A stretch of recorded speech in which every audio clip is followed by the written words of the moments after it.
영문화의 상달에 노력하여 국민한테 정숙히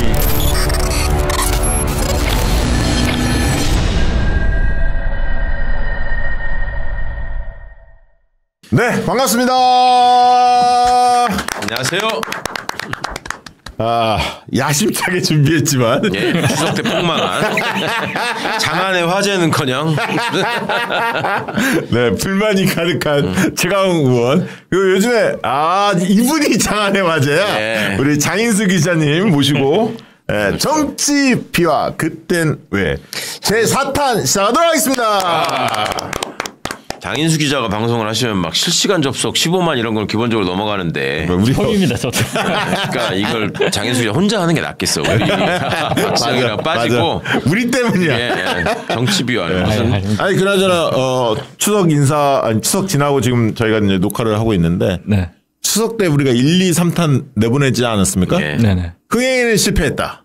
근데 본 사람들 반응은 어떻습니까? 주변에 혹시 들은 게 있나요? 저는 취재 때문에 이렇게 전화했는데 방송 잘 봤습니다 그래갖고 그냥 뭐 저 채널 보시는 분인가 보다 그랬는데 그분은 이거를 처음 본 거예요. 정치 비하. 예. 예. 그러니까 이제 취재하다 보니까 이제 뭐 정치권에 있는 보좌관 의원 이런 분들이니까 되게 재밌게 봤다고, 유익하게 봤다고. 그러니까 끝까지 다 보신 하시더라고요. 분들은 그래도 재밌다고 해주시는 분들이 꽤 있던데 일단 보시질 않으니까. 그리고 저는 처음에 일단 목표가 있다면 이제 장인수 기자님 채널이 10만 넘기는 걸 목표로 한다고 했었는데 이미 넘어가 있더만 시작할 때 보니까. 그래도 몇천 명 늘었어. 아니 3천 명. 그렇죠. 요거 때문에도 좀 는 것 같아요. 맞아요. 네. 사탄부터 정말 우리 최강욱 TV, 장인수 TV, 또 박시영 TV도 마찬가지. 이거 공들여 한 겁니다. 그리고 많은 분들이 이제 그런 얘기는 하더라고. 맥락은 이해가 됐다. 잊혀졌고 잘 몰랐던 젊은 층들이 20, 30대가 이걸 보고 저한테 연락 오는 분들이 있어요. 야, 그거 DJ 때 이런 거 잘 몰랐는데. 그런 생각은 해요. 당장 조회수가 안 나오더라도 유튜브에서 그때 거를 종합해서 이렇게 한번 정리한 거를 그렇죠.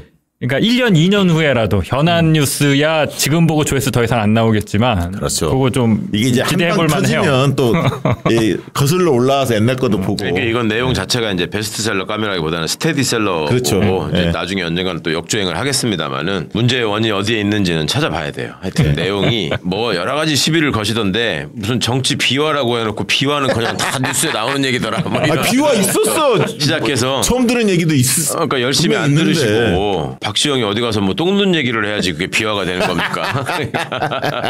자, 그리고 요즘에 또 장인수 기자께서 공천 개입 김건희 이 큰 건을 또 터뜨리고 계셔서 뭐 그쪽에서 또 뭐 고소하고 막 그런다고. 일단 방송금지 가처분이 다음 보도에 대해서 나올 것 같은데 뭐 상관없습니다. 나는 어제 그 장인수 기자 우리 방송하시는 거 보면서 굉장히 흡족했어. 그러니까 나도 기분이 좋았어. 김건희가 제일 싫어하는 사람이 누굴까라면 사람들이 별로 생각을 안 하고 저라고 지목하는 사람들이 많았었는데 이건 장인수로 바뀌었다. 이명수 아니야? 아니야, 장인수야. 이명수 기자일 것 이명수는 전화만 하는 사람일 뿐이고 이걸 자꾸 사회적 이슈로 키우는 사람은 장인수야. 그러면 김건희 씨가 가장 싫어하는 두 명을 모시고 제가 방송하는 거네. 이명수 기자는 좋아하는 것 같아. 그러니까 자꾸 뭘 흘리고 다니면서 이명수한테 걸리잖아. 맞아, 이거 비교하라고 할 수 있는지 모르는데 이명수 기자가 얼마 전에도 김건희 여사한테 저기를 보냈어요. 카톡을.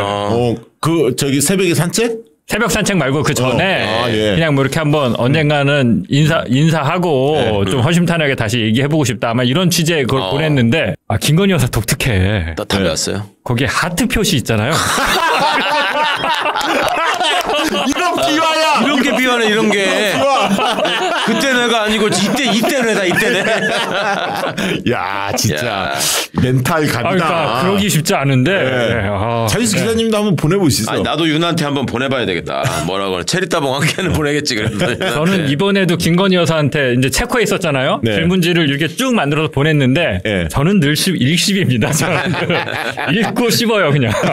내가 윤하고 김건희한테 보내야 되겠어. 한동훈이 싫어, 내가 싫어. 그럼 이길 수 있어. 그러면 이길 수 있어. 그럼 답이 올 것 같아. 승산 있어. 한동훈이 싫어, 내가 싫어. 하나 해놓고 장인수가 싫어, 내가 싫어. 야, 최강욱 의원이 잘하면 2승을. 제가 이제 은퇴할 때가 다가오고 있습니다. 아주 흡족합니다. 예. 장인수 기자. 네. 훌륭하십니다, 진짜. 아주 부족합니다. 그리고 장인수 TV, 최강욱 TV 많은 분들 구독해 주시고요. 박시영 TV도 좀 사랑해 주셨으면 고맙겠습니다. 자, 야심차게 준비한 제 4탄 시작해 보도록 하겠습니다. 오늘 4탄은 2002년 노짱의 승리, 예. 노무현의 승리. 정말 감동적이었죠, 사실 이때. 이 과정을 한번 짚어볼 건데요. 오늘 비와 분명히 있습니다. 벌써 20년이 지나갔네. 네, 벌써 20년이네 진짜. 자, 노무현 대통령 어떻게 살아왔는지 많은 분들 아시죠, 사실은. 네. 근데 이제 그 당시에 너무나 많은 일들이 있었잖아요. 기적과 같은 승리 아니었습니까? 예. 전반적으로 그 당시에는 최강욱 대표님 뭐 하고 계셨어요? 2002년에? 저는 그때 강원도에서 법무관 할 때인데 네. 저는 잊을 수가 없는 그 순간이 있어요. 사람이 살다 보면 왜 이렇게 스팟이라고 그러나요? 네. 필름처럼 네. 필름에 이제 중요한 장면이 하나 탁탁 이렇게 찍혀갖고 기억에 남는 게 있잖아요. 뇌리에. 네. 그런 순간이 제가 몇 개가 있는데 성인 돼가지고는 가장 선명하게 찍힌 순간이 하나 아닌가 싶어. 그 전에 제가 대선 직전에 무슨 일이 있었냐면 네. 병무비리, 그러니까 이회창 아들 병역비리 네. 뭐 이런 맞아, 거 가지고 이제 맞아. 법무관들이 네. 특히 이제 군 검사들이 언론에 완전 핵심에 있었어요. 그리고 청문회도 막 그때 있고 해가지고 당시에 그 육사 출신 법무관과 그 고시 출신 법무관들 사이에 네. 이제 일종의 알력이 있는 것처럼 돼버렸죠. 그래가지고 그쪽에 이제 아무래도 육사 나온 애들이 군대 안에서는 권력을 갖고 있는 쪽이잖아요. 네네. 그러니까 대선만 끝나고 나면 그러니까 걔들은 이회창의 승리를 확신하고 대선만 끝나고 나면 법무관 생활을 마치고도 그 법조인으로서 그러니까 변호사로서 살아갈 수 없는 선례를 만들겠다. 끝나면 바로 구속하겠다. 누구를? 나를. 그렇게 공언을 하고 있었어요. 그놈들이. 그랬는데 또 그러거나 말거나 그건 뭐 니네가 죽든지 내가 죽든지 그거는 그때가 죽고 나서 생각해 볼 일이고 일단은 진실을 밝혀야 된다. 그럼 제가 그 전에 이제 그때 이미 제가 무슨 그것이 알고 싶다네 뭐 PD 수첩이네 막 이런 거 하고 군사법제도를 폐지해야 된다. 이게 백해무익한 거다. 그걸 이렇게 인터뷰를 계속 하고 막 이럴 때거든. 근데 그때만 이제 공직에 있을 때니까 등을 찍고 등을 찍은 다음에 블러 처리를 하고 야. 음성도 이제 변조하고 그렇게 내보냈단 말이에요. 이게 그런데 대선 전에? 대선 직전에. 근데 국방부 과학수사연구소라는 데가 있어요.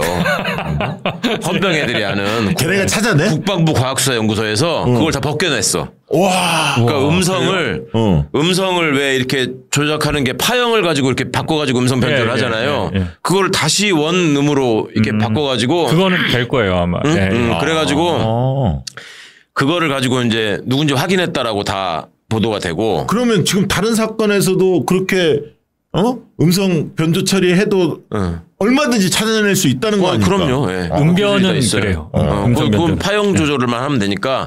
그래가지고 그 내부에 또 이제 국방 비리 막 이런 거 관련해서 내가 뭐 여러 가지 그 공익 제보를 하고 이런 게 많이 있어가지고 지금도 제가 참여연대 공익 제보자 목록에 앞쪽에 나오는 사람인데 하여간 그런저런 일들을 벌이다 보니까 얘네들 입장에서는 저놈을 죽여야 된다. 그러고 있었고 실제로 그것 때문에 공언을 하고 그때 이제 한학수 PD가 한학수 PD가 그렇죠. 저를 이제 거기까지 찾아와가지고 뭐 이렇게 찍고 막 했는데 한학수 PD도 그걸 알게 된 거야. 이건 보복한다. 이걸 다 벗겨냈다 이런 걸 한학수가 알게 돼가지고 한학수가 또 전화를 해가지고 국방부에다가 네네. 그거는 좀 심하지 않냐. 방송 가지고 그럼 뭐 당신이 뭐 심하거나 말거나 우리가 할 길을 하겠다. 당신도 PD로서 당신 할 일을 한 거 아니냐. 뭐 이런 식으로 돼가지고 이제 그야말로 백척간도에 딱 서 있었던 거예요.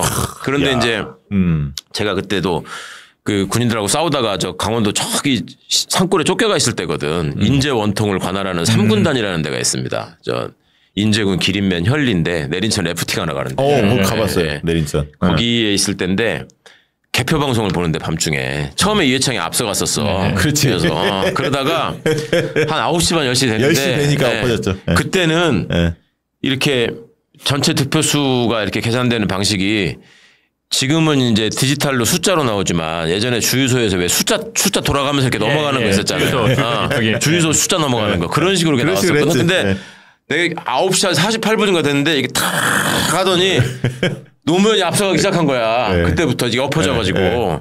그래서 나는 그냥 이렇게 보고 있는데 갑자기 우리 집사람이 옆에서 우는 거야. 그러니까 말은 못하고 옆에서 불안불안하게. 그때 이제 애가 내가 우리 막내를 낳아가지고 그 강원도에서 낳아가지고 돌은 100일도 안 됐을 때다. 뭐 그렇게 4명이 우리가 또 애가 많지만 또 애들이 또 바로바로 나와가지고 그때 이제 막 갓난 애가 있었고 큰애는 6살이야. 6살, 5살, 3살 막 낳고 막 이렇게 있을 때거든. 그러니까 와이프 입장에서 얼마나 황당하고 답답했겠어요. 남편 잡혀간다고 생각했을 거 아니야. 잡혀가는 정도가 아니라 뭐 이거는 그런 거였는데 이게 쫙 넘어가는데 내가 이렇게 되는구나. 그래도 출구조사 먼저 또 발표는 됐었잖아요. 아니 그럴 망정 그래도 개표하는데 계속 지고 있으니까. 저 광화문에서 그 현장에 있었는데 그 개표 현장에. 장인수 기자는 2002년 대선 하면 뭐가 떠오르십니까? 저는 그 전날 밤에 그 종로에서 그 발언 있잖아요. 저는 거기 있었어요. 저는 명동까지는 있었어. 우리에게는 추미애도 있고 정동영도 있다. 그래서 저는 그 정몽준 표정이 약간 굳어지는 걸 봤어요. 근데 약간 저도 그 감이 있었나 봐. 살짝 쎄하긴 했어. 그러니까 어떻게 된 거냐면 정몽준, 그러니까 노무현 연호하고 정몽준 지지자들이 정몽준 연호한 다음에 다음은 정몽준 뭐 이런 식으로 얘기를 하니까 그거에 대해서 받아서 이제 노무현 후보가 그 당시 얘기한 거거든요. 그렇죠. 앞서가지 말자고. 정동영도 있고 추미애도 있다. 그러니까 살짝 실수한 거 맞아. 거기서 이제 노무현 실수를 하신 건지 일부러 그러신 건지 모르겠는데 난 일부러 하신 거로 들었거든. 그러니까 바로 옆에 있는데 뭐 실수인지 의도한 건지 모르겠는데 바로 옆에 있는데 왜냐면 그 지지자들이 그렇게 한 걸 조금 약간 부드럽게 넘어가려면 맞춰주면서 다른 쪽으로 했어야 되는데 정동영도 있고 그러니까 당연히 경선해야 된다고 그래갖고 그거 보고 제가 집이 수원이었고 근데 그걸 보고 내려갔어요 수원으로. 뉴스를 틀었는데 지금 이것 때문에 나라가 뒤집어진 거야. 그때 그러면 신분이 뭐였어요? 대학생. 그래갖고 밤을 샜어요. 왜? 잠을 못 자지. 칠까봐. 이제 정몽준 틀었잖아요. 그래갖고 그 뉴스를 자정까지 이렇게 보다가 그냥 밤을 새고 아침 6시인가 개표 소문 열자마자 나가서 투표하고 잤어요. 그날 정몽준 효과를. 그 전날이잖아요. 전날 종로 연설하기 전에 명동에서 했거든요. 밤에. 그 다음에 이제 종로로 갔는데 명동에서 할 때 저는 이제 노사모 사무총장도 했고 그때 이제 100만 서포터즈라는 국민참여운동본부의 상황극장을 했을 때인데 이게 저는 이제 아니까 캠프하고 앞에 있었는데 계속 누구의 가수 김은국 씨가 이제 정몽준 핵심 참모였잖아요. 자기 쪽 사람들을 계속 무대에 올리려고 했었어요. 근데 이제 캠프 쪽에서 막았고 저도 거기서 몸싸움하고 있었고 그래서 야 이거 심상치 않다 분위기가 이제 그걸 감지했었고 이제 종로에서 그 선언한 이후에 정몽준이 이제 토라져 갖고 이제 백지화 시켰잖아요. 그 다음에 저는 어디로 갔냐면 민주당 당사로 갔어요. 당시에 이제 어디 있었어 민주당 당사가 그때? 그때 저기 있었죠. 여의도 그 시장 안에 있는 그거. 아니야 시장 안에 있고 이쪽 지금 있는 당사 근처에요. 원래 당사 독립된 당사가 있었는데 거기로 갔을 때 이제 사람들이 새파랗게 다 질려 있는 거예요. 왜냐하면 이거 어떻게 처리하냐. 그래서 막 후보한테 노무현 대통령한테 여러 압박을 하죠. 사람들이 그때 사실 이해찬 전 대표가 총대를 맸어요. 노무현 대통령한테 지금 가야 한다. 집으로 가야 한다. 계속 얘기를 하더라고. 그러면서 그 과정을 명계남 선배님하고 저하고 그때 지켜보면서 그 과정 밖에 있었는데 지켜보면서 노무현 대통령께서 후보께서 그 가는 길을 보고 저희는 노사모 회의를 긴급 소집해서 어떻게 우리 대처할지 그때 이제 했죠. 하면서 야 새벽까지 지침 떨어지고 막 이랬는데 근데 집단지성이 무서운 게 그때 노사모 사람들이 새벽 4시에 전부 잠을 안 자고 조선일보를 다 수거한 거야. 조선일보 일면에 초회를 만들었잖아, 걔들이. 정몽준 드랍했다. 그리고 다리가 깨졌다는 거를 썼거든. 그래갖고 집마다 다니면서 조선일보 다 수거했어. 새벽에 4시에, 5시에. 야, 유명한 일이죠. 그리고 아침에 저도 잠이 안 와서 잠깐 자고 10시인가 당사를 나갔어요. 자원봉사 하고 있었으니까. 딱 한 10시쯤 나왔는데 10시 반쯤에 나왔는데 아니 KBS, MBC, SBS 이런 중계 차량이 민주당사 앞에 있어야 하는데 없는 거야. 딱 보니까 건너서 국민의힘 쪽 그때 뭐 한나라당 뭐 이쪽이잖아요. 한나라당이죠 당시. 그때 거기에 다 몰려 있는 거야 중계차가. 이미 판을 읽은 거야. 야 정몽준하고 이렇게 됐으니까 이해창이 무조건 이겨. 거기 다 서 있는 거야. 미치겠더라고. 그래서 이제 막 사람들 아는 사람들한테 막 연락하고 노사모 사람들 더 독려하고 이러고 있다가 1시인가 1시 반쯤 지나니까 점심 먹고 중계차가 이쪽으로 오기 시작하는 거야. 그 느낌이 딱 왔지. 그리고 확인되지 않는 이야기가 막 들리는 거야. 예. 야 출구조사상 앞서가고 있대. 이제 역전했대. 오전에 엄청 졌는데 따라 붙었대. 뭐 이런 얘기가 나오고 사람들이 야 그 투표장에 젊은 사람들이 보이기 시작해서 2시부터 막 이야기가 나오더라고. 그런데 이제 중계차도 여러 소식을 접하니까 이쪽으로 노무현 쪽에 승산이 있겠구나 싶으니까 이쪽으로 이제 다시 오기 시작한 거야. 그때부터 약간 안도가 되더라고요. 야, 그 2002년 정말 할 말도 많고 그 중계차를 보면서 네, 보면서 많은 느낌을 가졌었는데 아니, 저는 2002년이라는 해 자체가 어떤 역사의 한 어떤 그런 뭐라 그럴까 결과적으로 이제 국군이 상승하는 해였다라고 저는 보는데 월드컵도 있었고 또 뭐 비극으로는 이제 미선이 효순이 사건도 있었고 굉장히 뭐 잊지 못할 한 해죠. 2002년 진짜 월드컵 때 그때 구경하셨어요? 그럼요. 인제에 있었어요? 그냥? 아니지. 거기서도 하고 거의 아니 그런 상권에서도 다 저기 벽에다가 그 영상 띄워놓고 막 사람들 앉아가지고 바깥에서 길거리 응원하고 그럴 때야. 그럴 때인데 저는 여의도 모 호텔에서 문성건 선배 뭐 이런 사람들하고 잡혀갖고 막 뭐 저기 그때 이제 그 노무현 대통령 후단협에서 하도 흔드니까 그 유시민 이후에 이야기하겠습니다. 이수민 선수가 이제 뛰쳐 나왔잖아요. 그 방송 때려치고 노무현을 구하겠다. 딱 멋있게 나왔잖아요. 그 전에 야, 이 민주당 이거 가지고 안 되겠다. 인터넷 정당 뭘 만들자. 그래서 인터넷 정당 정정당당이라는 거를 같이 만들어서 대비를 해야겠다. 만약에 민주당이 더 흔들리면 노무현 후보를 안정적으로 모실 수 있는 거를 대비한다. 우리가 그 노사모를 해봤기 때문에 그런 플랫폼을 하나 만들자. 인터넷 플랫폼을.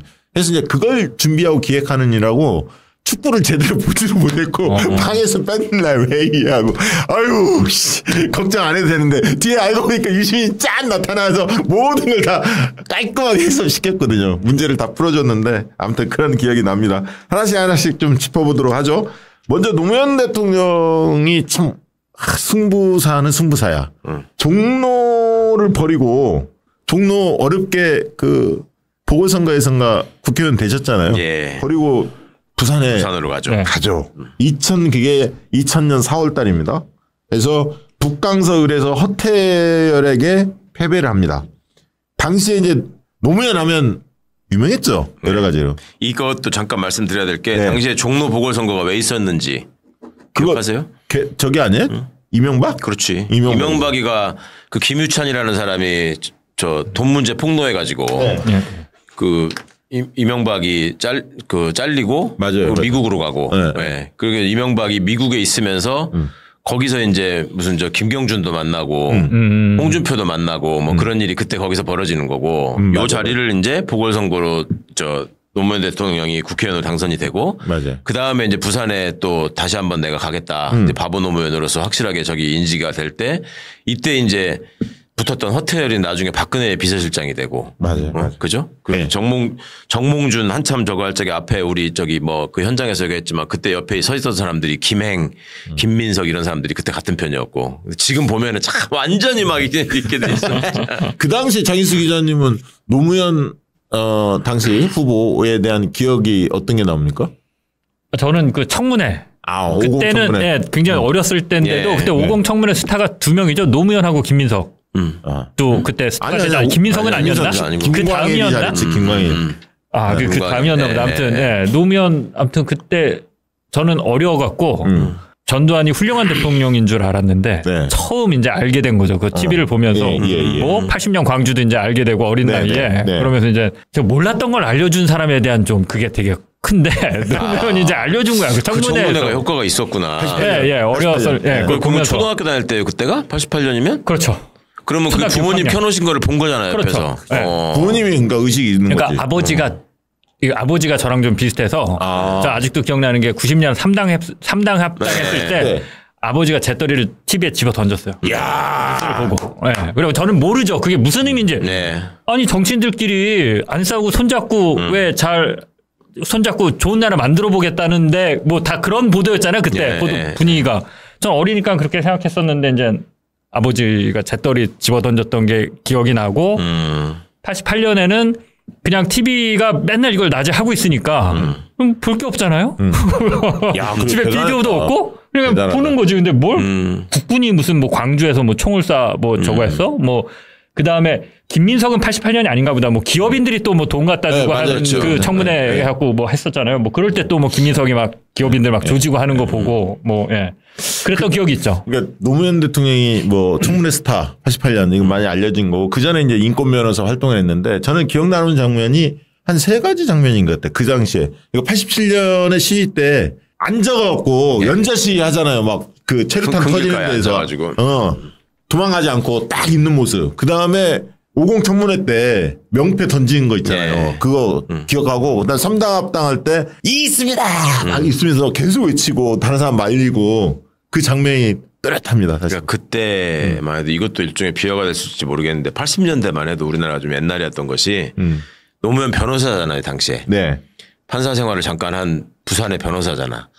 그 노무현 변호사, 문재인 변호사 이런 분들이 당시에 부산의 어떤 시민 그러니까 국민운동 본부 뭐 이런 걸 할 때 항상 부산에서 이제 이름이 나오시던 분이라서 저는 얼굴은 못 봤지만 부산에 무슨 조직이 꾸려지면 늘 나오는 이름이야. 거기 이제 종교계, 뭐 학계, 뭐 언론계, 법조계 이름을 쓰잖아요. 네. 그럼 부산에 항상 김광일, 노무현, 문재인 이렇게 나와. 맞아요. 순서가. 김광일 씨는 나중에 이상하게 됐지만 네. 여튼 하여튼 그렇게 알고 있다가 나중에 이제 그 얘기를 들었어요. 김정수 여사님한테, 권 여사님한테 들었나?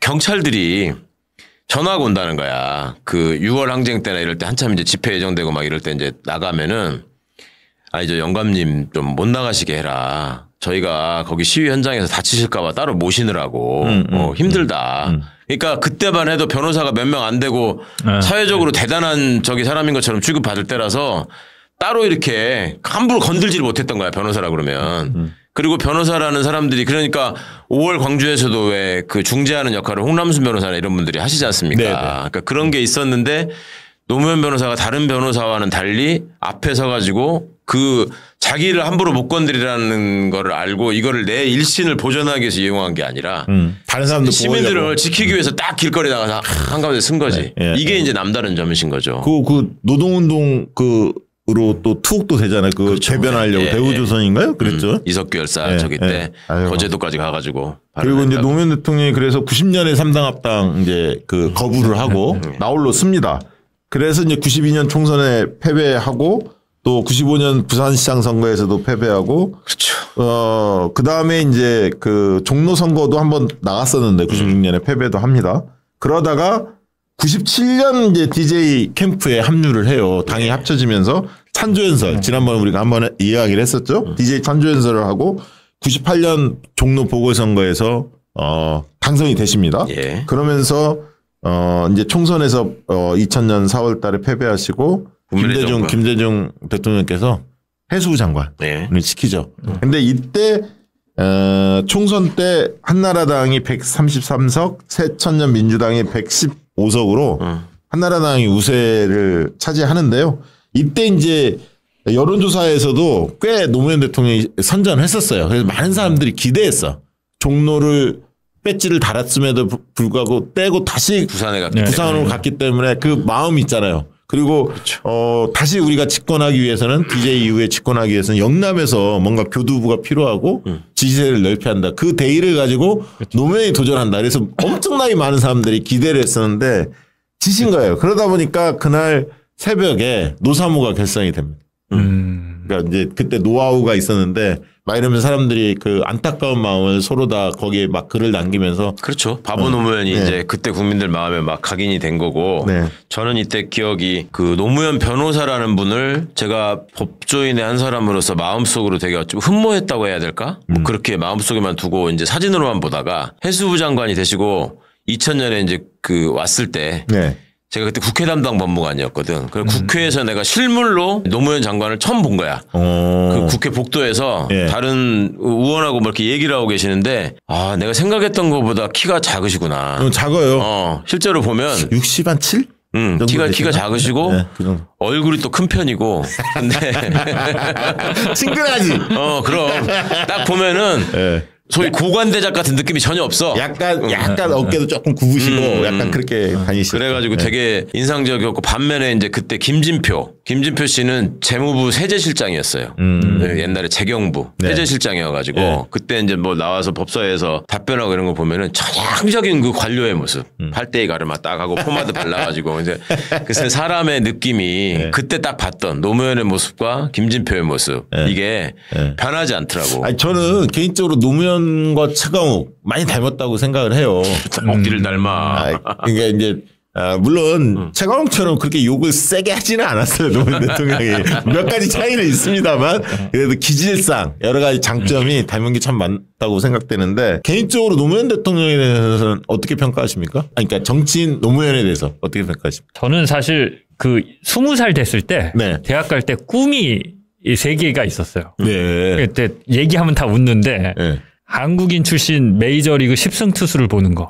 오. 네. 야구 박찬호. 꿈이 하나가 대한민국은 죽었다 깨나도 월드컵 우승은 못할 것 같고 네. 그때는 이제 16강은 왠지 갈 것 같고 어떻게 한두 번 더 이기면 4강 가잖아요. 네. 그러니까 4강 한번 보는 거. 그다음에 마지막이 네. 대한민국 그때 이제 민주주의가 발전하고 있었으니까 네. 노무현이 대통령이 될 수는 없고 네. 노무현 같은 사람이 언젠간 대통령이 되겠지. 이게 다 꿈이었어요. 이루셨네. 이게 꿈인데 2002년에 오. 95년 그러니까 그건 박찬호가 97년, 98년에 다 잃어버렸고 그렇지. 2002년에 나머지 2개가 이루어진 거예요. 행복했지 2002년에. 네, 그냥 행복했어요. 그러니까 그때 어려서 아직 20대여 갖고 의식 있는 자인수. 그러니까 뭔가를 이렇게 되게 어떤 사람이다 이렇게 이성적으로 판단하는 게 아니라 그냥 보면서 그냥 저 사람 멋있다. 저거 떨어질 거 아는데 왜 저러냐. 그러니까 되게 행보가 다르니까. 그렇죠. 언젠간 저런 사람이 그래도 한번 한국의 지도자가 되지 않을까. 예. 붉은 악마가 꿈은 이루어진다를 쫙 펼쳐가지고 그때 되게 화제가 됐었잖아요. 이게 장인수의 꿈이었구만. 나는 뭔 꿈을 얘기하나 했는데 인지 알았네. 이게 의문이 풀렸네. 이제 그러면 이제 앞으로 한 번 더 꿈을 한번 정리를 해주세요. 다음에 앞으로 장인수의 꿈은 뭔가? 없어요. 그게 문제야. 아니 꿈을 다시 꿔야 돼. 그거야. 그래야 우리가 또 좋은 그러니까요. 세상을 맞이할 수 있기 때문에 꿈 한번 꿔주시고. 나는 이 대목에 하나만 보태고 싶은 말씀이 이때 이제 노무현 대통령이 계속 떨어지시고 막 이럴 때 2020년도에 총선이 있고 그때 제가 당선이 됐잖아요. 비례대표로. 근데 그러고 나서 봉화마을에서 이제 추도식을 하러 내려갔는데 그때 이제 당대표를 합시고 앞줄에 앉아 있었어요. 근데 그때 노무현 재단에서 이제 추모 영상을 이렇게 해마다 이제 편집을 해가지고 트는데 그때가 이제 노무현 대통령이 이 선거를 떨어지고 그 막 빈 공터에서 쓸쓸하게 이제 잠바를 입고 딱 가시는 뒷모습이 나왔을 때야. 근데 제가 2020년 총선 때 낱낱이 다 말씀드리기에는 시간이 뭐 언제 될지 모르겠습니다만은 진짜 황당한 꼴을 많이 겪었거든요. 제가 이게 민주진영이 총선 때 이런 모습을 볼 수도 있구나 싶었던 제 나름의 괴로움이 있었기 때문에 그때 그 노무현 대통령이 오히려 참모들을 위로하면서 막 참모들 울고 있는데 그게 나오죠. 영화에도 나오고. 그게 다 나오잖아요. 그 장면을 보는데 너무 눈물이 나는 거예요. 갑자기 내가 감정이입이 돼가지고 나는 그 가짜는 일을 겪으면서도 그렇게 황당하고 마음이 상했었는데 이분은 도대체 뭐 저때 무슨 마음이었을까. 그게 막 이게 막 한두 번도 아니고 막 이게 마음에 와서 하는데 막 정말 나도 모르게 막 이렇게 정말 눈물이 나더라고. 그러니까 그때 명언이 그거였잖아요. 농부는 밭을 탓하지 않는다. 그렇지. 그 얘기를 하셨잖아요. 그랬더니 또 이 조중동 새끼들 거기 앉아서 최강욱이가 울고 있고 뭐 어쩌고 한다고 또 이제 했길래. 그 열린민주당 과거에 그 과정도 한 번은 우리가 꼭지로 좀 꼭 다뤄야 돼요. 그 중요한 부분입니다. 맞습니다. 다음에 한번 다루기로 하고요.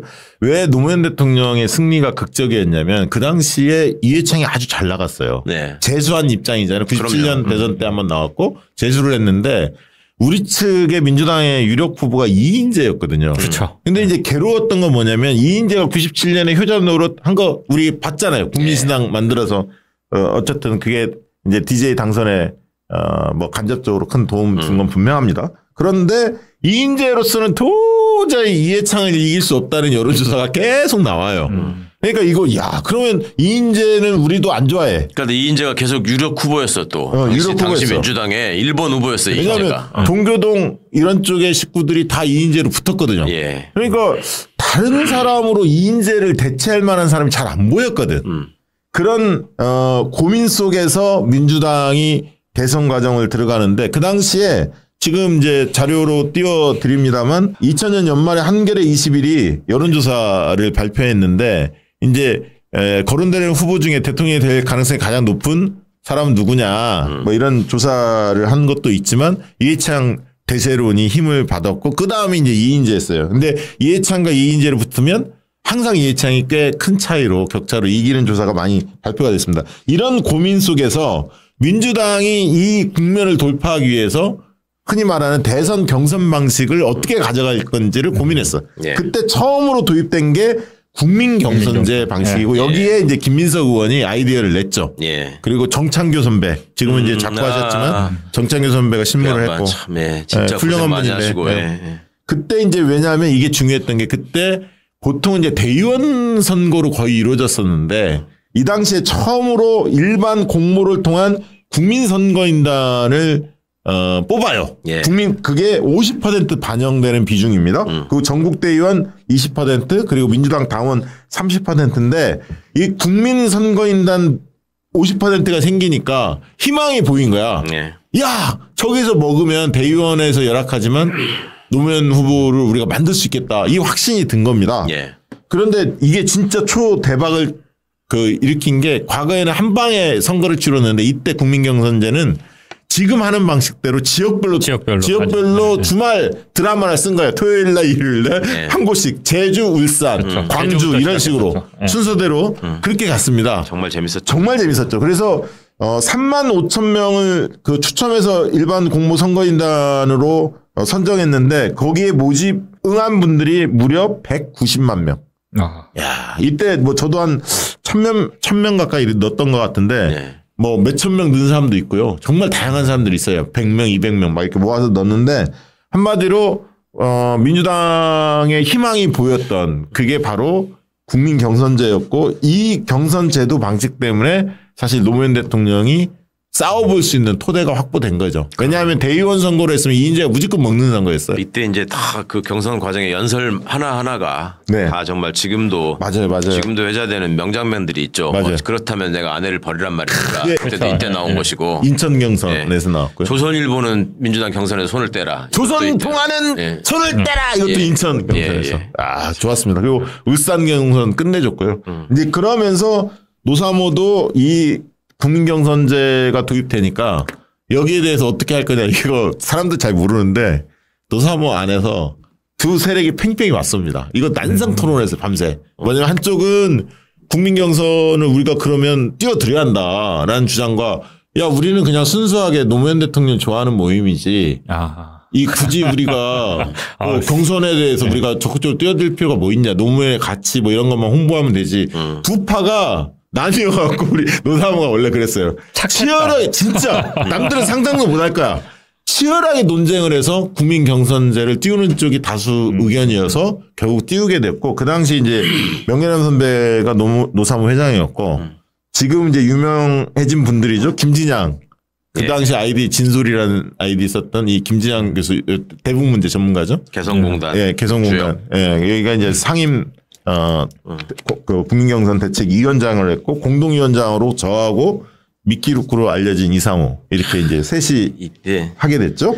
참 이런 분들이 이때 이렇게 모였다는 것 자체가 그러니까 이제 그런 거지. 뭐 이게 우리가 삼국지나 수호지나 이런 거 보면은 네. 중국에서 그냥 그 허풍 많은 사람들이 지어낸 가공의 소설 같지만 사실은 그게 다 우리 일상에서 벌어지고 있었던 거예요. 맞아요. 이게 이제 노사모 같은 게 양산박이지 일종의.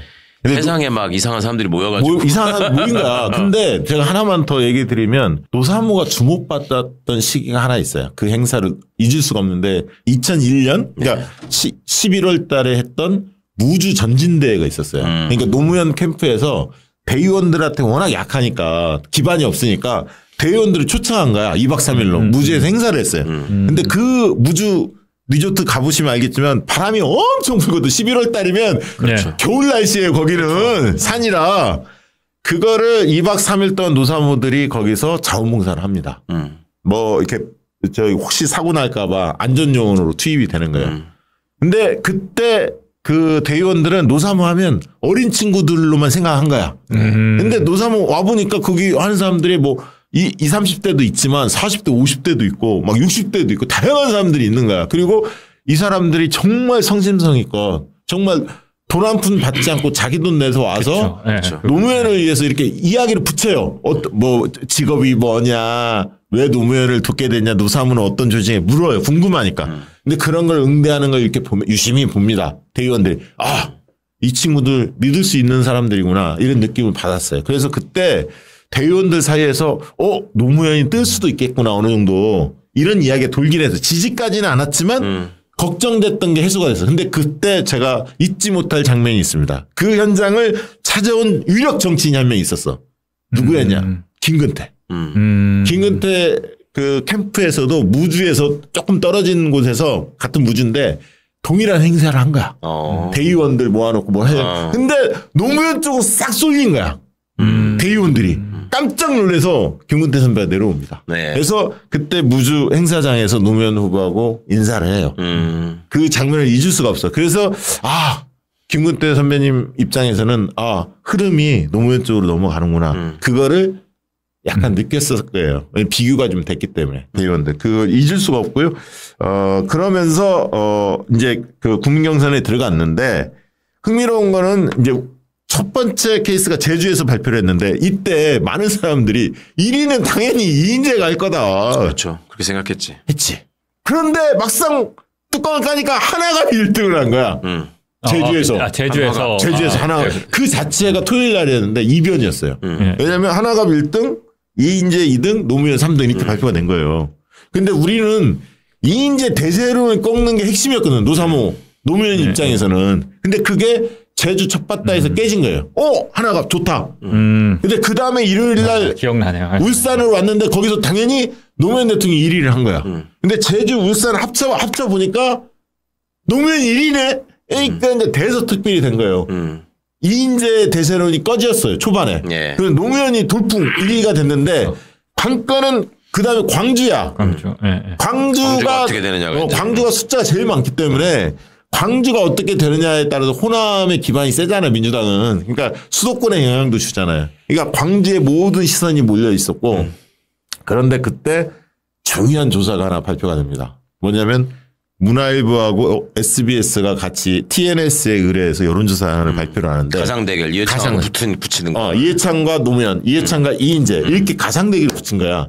근데 최초로 아까 울산 경선, 제주 경선에 그 시너지가 여기에 반영이 돼요. 네. 그리고 그 전에 노사모가 막 조명이 돼. 노사모 활동이 사람들한테 관심거리로 올라오면서 여기에서 노무현 41.7, 이해창 40.6. 그래서 노무현이 처음으로 이해창을 이기는 결과가 처음으로 나온 거야. 예. 야! 노무현이 본선 경쟁력이 있네? 근데 이인재는 이인재는 40, 이해창은 45.2. 그러니까 이인재를 붙이면 이해창한테 지는데 노무현은 이기더라. 라는 결과가 나왔는데 나중에 알고 보니까 이 조사를 누가 했냐? 이 조사를 나중에 알고 봤더니 공영훈. 공영훈 화성에 이번에 나왔다 이준석 때 아깝게 졌던 자동차 출신. 이분이 문화일보 출신이에요. 네. 그때 이 기획을 했대 본인이. 저희 방송에 나와서 이야기하시더라고. 네. 근데 이 결과가 엄청난 반향을 불러일으킵니다. 울산, 제주, 울산에서 당원들의 마음도 얻었지만 지지자들의 마음도 얻었지만 이게 전국적으로 확인해. 노무현의 경쟁력. 거기에다가 제가 이 얘기를 드리고 싶은데 노사모 사람들이 전국에서 뭘 했냐면 이때 손편지지를 막 써요. 네. 그러니까 선거인단이나 대의원들 있잖아요. 이런 사람들 대상으로 확정된 사람들 저 아무개 어디 사는 강원도 어디 사는 누군데 애 둘을 키우는 저녁 주부인데 제가 노무현 후보를 지지하는 이유는 이런 겁니다. 손편지로 다 써서 그거를 광주에 전달합니다. 이 운동은 손편지 운동을 대대적으로 전개해요. 그리고 그때 중요했던 게 뭐냐면 확인은 안 되는데 동교동계에 비상이 걸려요. 그전에는 이인재 쪽에 줄 쫙 썼거든요. 확인은 안 되는데 그 당시에 어떤 이야기가 흘러나왔냐면 김대중 대통령의 뜻이다. 그러면서 동교동은 경선에 손 떼라. 특정 후보를 지지하지 마라. 내 뜻이 아니다. 이런 얘기가 쫙 퍼집니다. 광주에. 설왕설래. 왜냐하면 동교동계의 다수는 이인재, 일부는 하나가 이렇게 돼 있었거든. 그다음에 노무현, 김근태는 표가 없었단 말이에요. 동교동에 거의. 왜냐하면 그 당시에 노골적으로 지지했던 의원은 천정배 의원 한 명밖에 없었어요. 현역 의원 중에 노무현을 지지했던 사람. 그래서 이제 그런 것들이 퍼지면서 우리가 1박 2일 광주에서 합숙하면서 그 준비를 하고 있었거든요. 근데 현장에 갔을 때 노사모 사람들이 율동 막 이런 게 대단히 강해요. 막 줄 쫙 써갖고 막 춤추면서 막 노래하고 막 신나게 하는 거야. 근데 보면 이인재 쪽이나 하나갑은 그 정도 새가 안 보여. 근데 이제 우리가 걱정한 거는 밖에서 뭔가 조직이 가동돼 갖고 표를 하나씩 세고 들어오지 않을까 그게 걱정이 됐고 유세장이 딱 들어가니까 이인재가 연설을 너무 잘하는 거야. 나도 이인재 연설 처음 봤어요. 막 천장에서 막 울려 목소리가 워낙 하고 운전했던 양반이라. 좋죠. 발성 좋죠. 그러니까 막 와 흔들리고 또 하나가 특유의 입담 좋잖아요. 사투리 써가면서 막 와 사람들이 막 박수치고 또 노무현 대통령 너무 연설 잘하니까 다 박수. 그러니까 연설만 들어보면 누가 이길지를 감을 못 잡는 거야 광주에서. 근데 표를 딱 봤는데 압도라. 진짜 눈물의 도가니가 됐죠. 사실은 광주 경선에서 거의 승부졌다. 사실은 이제 그렇죠. 우리는 외부에서 보는 입장에서는 야, 광주 가면 노무현이 무조건 1등 하겠네 그런 감은 있었어요. 근데 이제 현장에서 뛰던 우리 박시영 대표 같은 사람들은 또 달랐을 것이고 현장의 열기나 이런 걸 보면 또 한편으로 환호하면서도 한편으로 또 불안하거든요. 불안하대. 진짜 불안해요. 왜냐하면 불안하거든. 이인재 와이프를 내가 그때 처음 봤잖아. 옆에 앉았거든. 이렇게 그 바로 제가 뒷줄인가 앉았어 이인재 와이프를. 근데 이렇게 꼿꼿하게 세우고 다른 사람들이 와서 인사하면 약간 뭔가 여전히 유명한 사람이지. 대세 그러니까 이인재 마누라도 유명한 사람이거든. 그래서 뭐가 믿는 구석이 있나 저 인간들이 이런 거 있잖아 걱정이 됐어. 근데 MBC에서도 그 뒤에 이제 여론조사 발표했는데 MBC도 동일하게 나왔어요. 우리 저 노무현 후보가 앞선다. 39.6대 이해창 37.3 이렇게 나왔고요. 그 다음에 저기가 나가면 이인재가 나가면 이해창이 40.6대 이인재가 36.8로 MBC도 SBS 문화일보하고 동일한 여론조사가 나왔죠. 그런데 그러고 나서 광주에서 이겨서 이제 거의 끝났다 싶었는데 역시 대전 충남에 가니까 이인재가 이제 자기 고향이니까 충남이잖아요 논산. 압도적으로 1등을 했어요. 그래서 이제 주목받았던 데가 강원도였어요. 왜냐하면 강원도는 흔히 말하는 보수가 강한 지역이고 여기 군부대 많잖아요. 과연 강원도를 뚫고 나갈 수 있을까? 노무현이? 왜냐하면 노무현 대통령은 굉장히 급진적인 진보 색채가 아주 강한 빨갱이 저쪽에서 공격. 강원도를 딱 저도 그 현장에 갔는데 1박 2일 했는데 딱 갔는데 정말 노무현 대통령 뭐 붙여놓잖아요. 연락이 와. 다 뛰었습니다. 가면 막 빨간색 낙하 있잖아. 빨갱이 막 이런 거 적혀 있고 진짜 살벌했어요. 왜냐하면 우리 홍보 뭐 문안들이나 뭐 포스터나 막 이런 거 붙여놓잖아요. 지역에 싹 뛰어가더라고. 그러면 우리는 또 다시 가서 또 붙이고 이걸 계속 했어요. 했는데 그때 강원도에서 그 표차는 정확히 기억이 안 나는데 아슬아슬하게 노무현 후보가 1위를 합니다. 그러면서 흔히 얘기하는 보수 확장력 이런 거에 대한 의구심이 해소가 되고 빨갱이 이런 거 안 통한다 민주당에서 적어도 뭐랄까 사람들한테 대중적으로 확인하는 그런 안도감을 주는 일이 있었고 그 뒤에 이제 김중권 후보가 영남 출신인데 여기 사퇴하죠. DJ 비서실장 출신이에요 김중권도. 네. 민정당 사무처장 출신이고. 네. 그렇게 이제 하면서 결국은 인천까지 대구 1위, 경남, 전북, 대구, 인천까지 1위를 하면서 이인재가 사퇴하게 됐는데 아까 이제 인천 경선이 그 당시에 이제 조선 동아가 노무현 대통령의 장인어른 과거 경력을 가지고 집요하게 그때 어떤 내용이 있죠? 아니 장인이 빨치산 출신이다 뭐 이런 거였죠. 네. 그러면서 이제 물어뜯었죠. 그게 이제 판을 한번 흔드는 거였어요. 그래서 그 유명한 인천 연설이 있는 거죠. 조선 동안은 민주당 경선에 손 떼라. 이 얘기하셨고 이런 거 보시면 참 이 조중동이 나쁜 짓을 한 게 굉장히 유구한 역사를 갖고 있다는 걸 아시게 될 겁니다. 맞아요. 그러고 이제 그 얘기도 하죠. 아까 이야기하셨던 내가 아내를 버리란 말이냐. 그렇죠. 네. 그때 진짜 멋있었어. 비 오는 날이었어. 인천 경선. 기억이 납니다. 그러면서 이제 노무현 정동영 1대1 경선했는데 그때 정동영이 경기도에서 깜짝 1등을 하기도 했어요. 야, 그때 사람들 참 그 심리가 묘하다는 생각 가졌는데 결국 뭐 종합해서 서울에서 1등하고 노무현 후보가 1위를 기록했죠. 이때 정치인들이 참 보면 연설 실력은 있었어 보면. 연설 정동영도 잘했어. 잘했어. 네, 하나갑도 잘하고 네. 노무현 대통령 뭐 말할 것도 없고. 근데 그 뒤로 보면 우리 사실 문재인 대통령 뭐 연설 잘하시는 분이 아니거든. 그 양반이 그게 안 돼가지고 내가 대통령 안 나가겠다 하신 분인데. 맞아요. 이재명 대표도 그렇게 막 연설 잘하는 스타일은 아니에요. 근데 지금 많이 늘었죠. 지금 많이 늘었죠. 예. 그 안희정은 뭐 안희정도 좀 하는 편이고요. 그런 걸 보면 아니 근데 저는 사실은 연설은 저는 울산 경선 연설을 너무 감동 있게 보는데 연설은 노무현이죠. 그럼 그 전에 이제 DJ도 대단하셨죠. 사실은. 근데 스타일들이 다 달라요. DJ 연설과 노무현 연설과 이재명의 연설은 스타일이 약간 다르긴 합니다.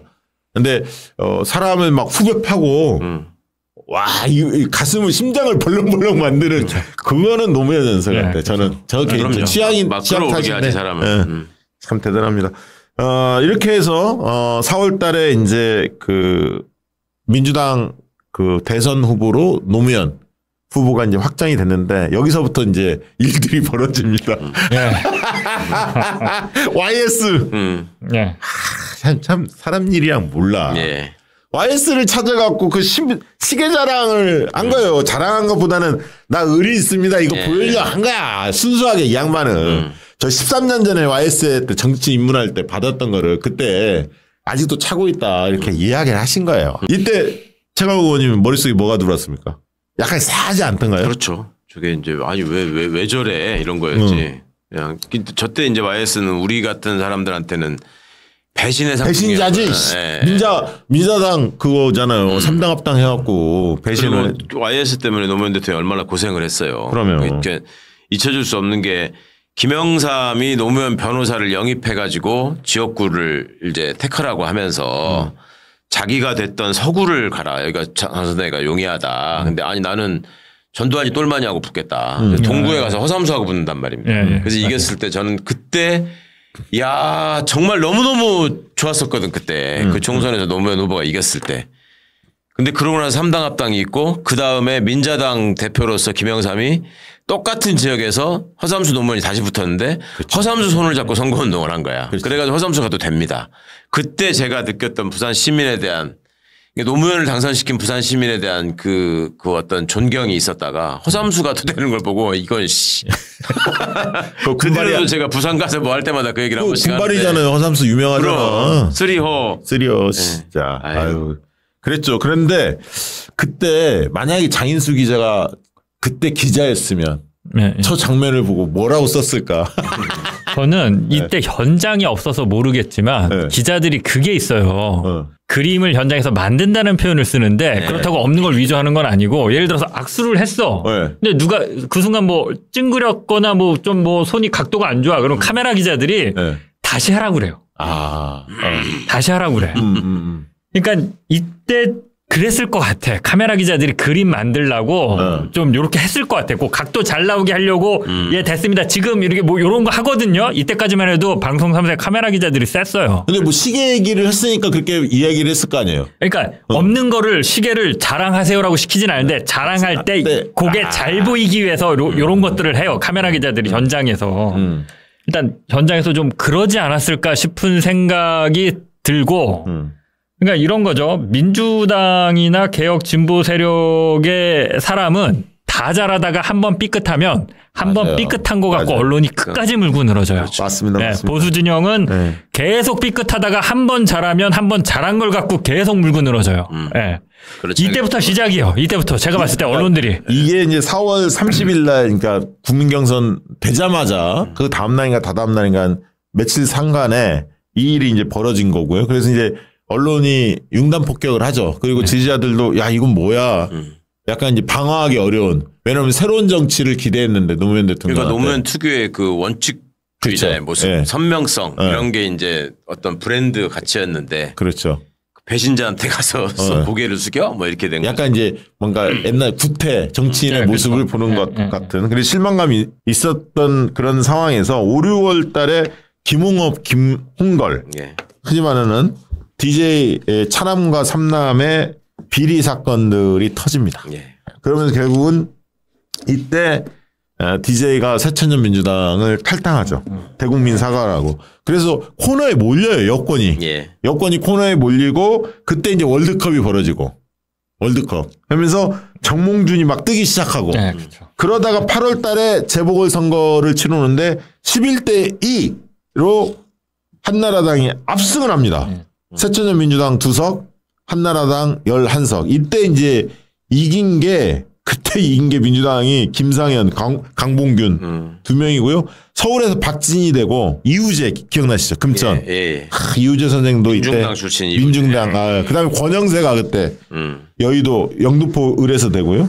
이런 사람들이 될 때예요. 경기도에서 김황식 총리까지 광명에서 전재희 이런 사람들이 될 때인데 그러면서 이제 국민의 이게 이제 대선 앞두고 굉장히 중요한 재보궐선거인데 투표율은 무슨 굉장히 낮습니다. 낮았기 때문에 민주당으로서는 굉장히 하기 어려운 선거는 분명함에도 불구하고 이게 이제 지니까 대선에 먹구름이 꼈다 하면서 이제 후단협이 등장하죠. 저는 근데 요 전에 월드컵 후광 효과로 이제 정몽준이 뜨기 시작했다고 말씀하셨는데 예. 난 그때 너무 황당했어. 도대체 정몽준이 월드컵하고 무슨 아니 홍명보가 뜬다면 내가 모르겠어. 홍명보나 안정환이 뜬다면 모르겠는데 박지성이 뜬다면 모르겠고 뭔 난데없는 정몽준이가 여기서 그러니까 이때 제가 좀 대중들을 어디까지 믿을 수 있는 건가. 그게 도대체 이게 뭔가. 그래서 우리가 조사를 나중에 해봤는데 이게 이제 전략 조사를 했거든요. 노무현 쪽에서 해봤더니 사람들은 예를 들면 이런 거예요. 정몽준이 노무현과 가깝게 사람들은 생각할까 아니면 이해창 쪽에 가깝게 생각할까 사람들 이미지상 정몽준의 위치가 조사를 해봤더니 노무현 쪽에 가까운 거야. 그래서 그래. 깜짝 놀란 거야 캠프에서. 왜냐하면 사람들이 볼 때는 서민의 대표 노무현, 귀족의 대표 정몽준 거리가 멀 것 같아. 그죠? 네, 그다음에 그렇죠. 이제 기득권층의 대표 주자인 이해창, 주류의 대표 이런 이미지가 있었잖아요. 그럼 정몽준하고 이해창하고 좀 가까울 것 같고 노무현하고 거리가 멀 것 같은데 사람들 그렇게 생각 안 한 거야. 왜? 이해창은 약간 올드한 사람으로 생각한 거야. 구시대 인물. 근데 새로운 인물로 새로운 대한민국, 새로운 인물로 노무현과 정몽준을 생각한 거야. 정몽준은 기존 정치권에 없었던 사람이고 월드컵 그런 어떤 약간 뭐랄까요. 글로벌 스탠다드에 어울리는 약간 뭐 외국도 많이 다녀보고 막 이런 이미지 왠지 탈정치 지금으로 뭐 안철수 같은 느낌 그런 게 좀 있었고 노무현 대통령은 기존의 상기과 좀 다른 기존 정치 구태 정치와 차별화된 참신한 개혁적인 뭐 이런 새로운 사람이었던 거예요. 그래서 둘이 단일화가 될 수 있겠다 본 거야. 그래서 전략을 어떻게 세웠냐면 올드와 뉴의 구도로 삼았고 그 노무현 캠프에서는 절대 정몽준을 까지 말자. 왜냐하면 나중에 손을 잡아야 한다. 왜냐하면 둘이 2, 3위를 했거든. 1등은 이해창이고 앞서갖고 지지율에서. 그러면 이해창만 때려야지 굳이 정몽준을 자극할 필요가 없다. 그게 이제 전략이 통한 거예요 나중에. 올드와 뉴 싸움으로 간 겁니다. 그런 정서가 있었다라는 거 이해 차원에서 말씀드렸고요. 후단협이 등장하면서 사실 난 이때 진짜 후단협에 가담한 사람은 지금도 솔직히 다 풀리진 않아. 이거 명단 한번 올려야 돼. 이가 갈린다. 말이 안 되는 진짜 말이 안 되는 인간들인데 저도 이 방송을 준비하면서 다시 한번 좀 찾아봤어요. 어떤 인간들이었지? 야 김원길 기억나요? 김원길, 원유철 그런 사람들은 한나라당 입당도 하고 복당도 했고요. 당에 그 당시에 김영배 기억나시죠? 양천에. 영등포의 김영배. 사무라이라고. 영등포였군요. 영등포. 사무라이 그렇죠. 동교동계죠. 그다음에 박상규 옛날에 뭐 중소기업 회장인가 뭐 했었잖아요. 그다음에 박병석 이때 박병석 나옵니다. 김효석 전라남도 김효석. 홍재영 홍재형 장관 출신 홍재형. 강훈태 광주시장 했던 관료 출신들이 이런 사람들 있었고요. 그 당시에 그 김민석도 나중에 이제 정몽준 쪽으로 가죠. 그래서 김민석이 철새 이미지 때문에 고생을 직살나게 했죠. 오랫동안 고생 할 수밖에 없었죠. 그 당시 배신자 평가를 받았고요. 근데 그때 이제 김원길 의원 보좌관이었던 윤우덕, 최종환 이 두 사람이 사표를 냅니다. 도저히 못 따라가겠다. 나는 민주당을 지키겠다. 노무현 옆에 있겠다. 해서 이 사람들이 나중에 청와대 비서관 행정관으로 왔다가 결국은 배지를 달죠. 야, 윤우덕은 배지를 달았고 최종환은 파주시장에 당선되기도 했죠. 파주시장 하셨구나. 예. 그런 그 후단협, 그 당시에 후단협 한마디 해주세요. 어떤 기억이 나는지. 노무현 흔들기 외에는 뭐 별다른 이유가 없는 사람들이 모여가지고 후보 단일화를 위해서 무슨 어쩐다고 후단협이라고 말은 했지만 그냥 전형적인 어떤 그 기회주의자들의 모습, 권력을 맞아요. 찾아서 내가 살 길은 어딘가 이런 것 때문에 고민하다가 노무현 후보 지지율이 좀 떨어지는 것 같으니까 여기 있으면 안 되겠다. 빨리 딴 데 가서 붙어야지. 이런 거였지 뭐. 야, 진짜. 그냥 저는 2002년 아까 말씀드렸지만 꿈이 하나가 이제 노무현 같은 사람이 대통령 되는 사람이다. 저는 그 생각을 저 혼자만 하는 줄 알았어요. 그때까지는 뭘 그런 얘기를 그러니까는 그렇죠. 데모를 하더라도 이 부정한 정권을 내치는 거지 우리는 노무현을 만들기 위해서 학생 뭐 이렇게 대학에서 그런 얘기를 하질 않으니까 그렇죠. 혼자만 생각했던 건데 2002년에 야, 나 같은 사람이 대한민국에 이렇게 많았구나라는 거를 처음 한 거예요. 왜냐면 언론도 아무도 안 써주고. 근데 이제 다들 그런 것들이 잠재해 있었던 거지. 사람들 마음 한켠에는 맞아요. 구태 정치를 싫어하고 노무현 같은 정의를 위해서 올바름을 위해서 아니면 지역구도를 깨기 위해서 이렇게 헌신하는 모습을 보고 했던 거. 근데 2002년의 그 과정은 저한테는 야, 나 같은 사람들이 대한민국에 많았구나라는 걸 확인하는 과정이었어요. 그래서 이제 후보까지 되는 거를 딱 보고 야, 그래도 대한민국이 진짜 앞으로 참 발전하고 다 나아갈 수 있겠구나라는 희망을 가졌는데 후단협이 나왔는데 얘는 센 거야. 야, 내가 이 얘기 들으니까 마지막 언론이 진짜 후단협보다 더 이가 갈리는 건 언론입니다. 계속 써댔습니다. 후단협에 대해서. 맞아요. 네, 거기에 그러니까 후단협이 셌던 거는 언론이 거기에 힘을 실어줬기 때문에. 그거 기억나세요? 그 아까 김영배 의원이 아까 회장이었는데 후단협 뭐라고 했냐면 설렁탕 한 그릇 얻어먹지 못했다 노무현한테. 그거 맞아. 기억나고 우리 노사모 내가 사줄게 설렁탕. 그때 진짜 열받더라고. 그 말에 참 많은 게 담겨 있지. 야, 잊지 못해. 그리고 아까 이제 제가 얘기를 못했는데 다음에 이제 속편에서 말씀드리겠습니다만 노사모를 사람들이 볼 때 초운동권 했던 사람들이 참여한 거 아니야? 이렇게 생각할 수 있잖아요. 절대 아닙니다. 저도 노사모 처음 모임 나갔을 때 깜짝 놀랐던 게 자기 뭐 하는지 직업을 소개하는데 뭐 광고쟁이도 있었고요. 전직 형사도 있었고요. 자기는 왜 들어왔는지 이야기하는데 군대에서 전라도 출신이라 무조건 맞았다는 거야. 지역 감정만큼은 깨고 싶다. 사연들이 굉장히 다양했어요. 그래서 내가 그걸 딱 들으면서 이 조직은 생명력이 있다. 오래 갈 것 같다. 그래서 나중에 이제 자세히 한번 말씀드리겠습니다만 이 노사모가 생활인들의 모임이었고 그리고 굉장히 유쾌했고 왜냐하면 여기서는 존중을 했어요. 나이가 20대든 70대든 아이디를 붙여줬어요. 무슨 님 이랬지 반말하지 않았어요. 누구나. 변희재도 노무현 지지자 한다고 열심히 서프라이즈에 글 쓰고 막 이럴 때. 그리고 직업을 안 물어요. 불문율이야. 직업, 나이 이런 거 학력.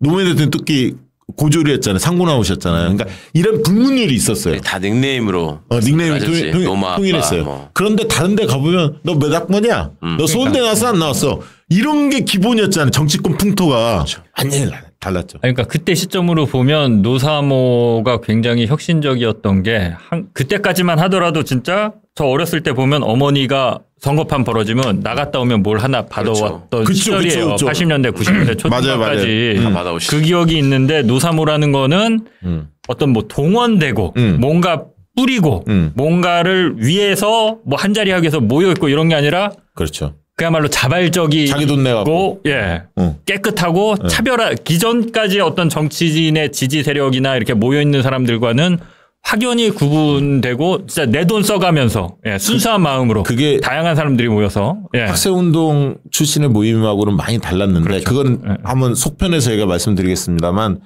이런 게 있어요. 학생운동 출신의 모임은 선배가 내가 오늘 한턱 쏠게 아니면 뭐 돈 좀 버는 사람이 한턱 쏠게 이런 게 꽤 있었거든요. 그러면 그 사람의 권위가 상당히 그 모임에서 인정받는 이런 문화가 있었는데 여기는 10,000원씩 똑같이 내니까 발언권도 똑같으니까 그런 게 없는 거예요. 아이디 평등주의라고 하는데 십시일반 이런 것들이 자리 잡았고요. 그래서 저는 뭐 그 노무현 대통령 당선된 이후에 그 당시 오영식 의원이 전대부장인 아니 전대 동호회 회장이었는데 불렀어 저를 설명 좀 해주자. 노사모 조직의 특성에 대해서 한참 설명했던 기억이 나는데 아무튼 그거는 한 번 더 따로 말씀드리기로 하고요.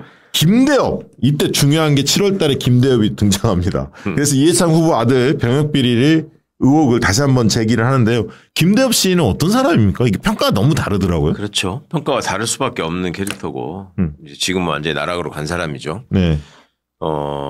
기본적으로 좀 그 어려운 시절을 살아오면서 자기 생존 방식의 하나로 네.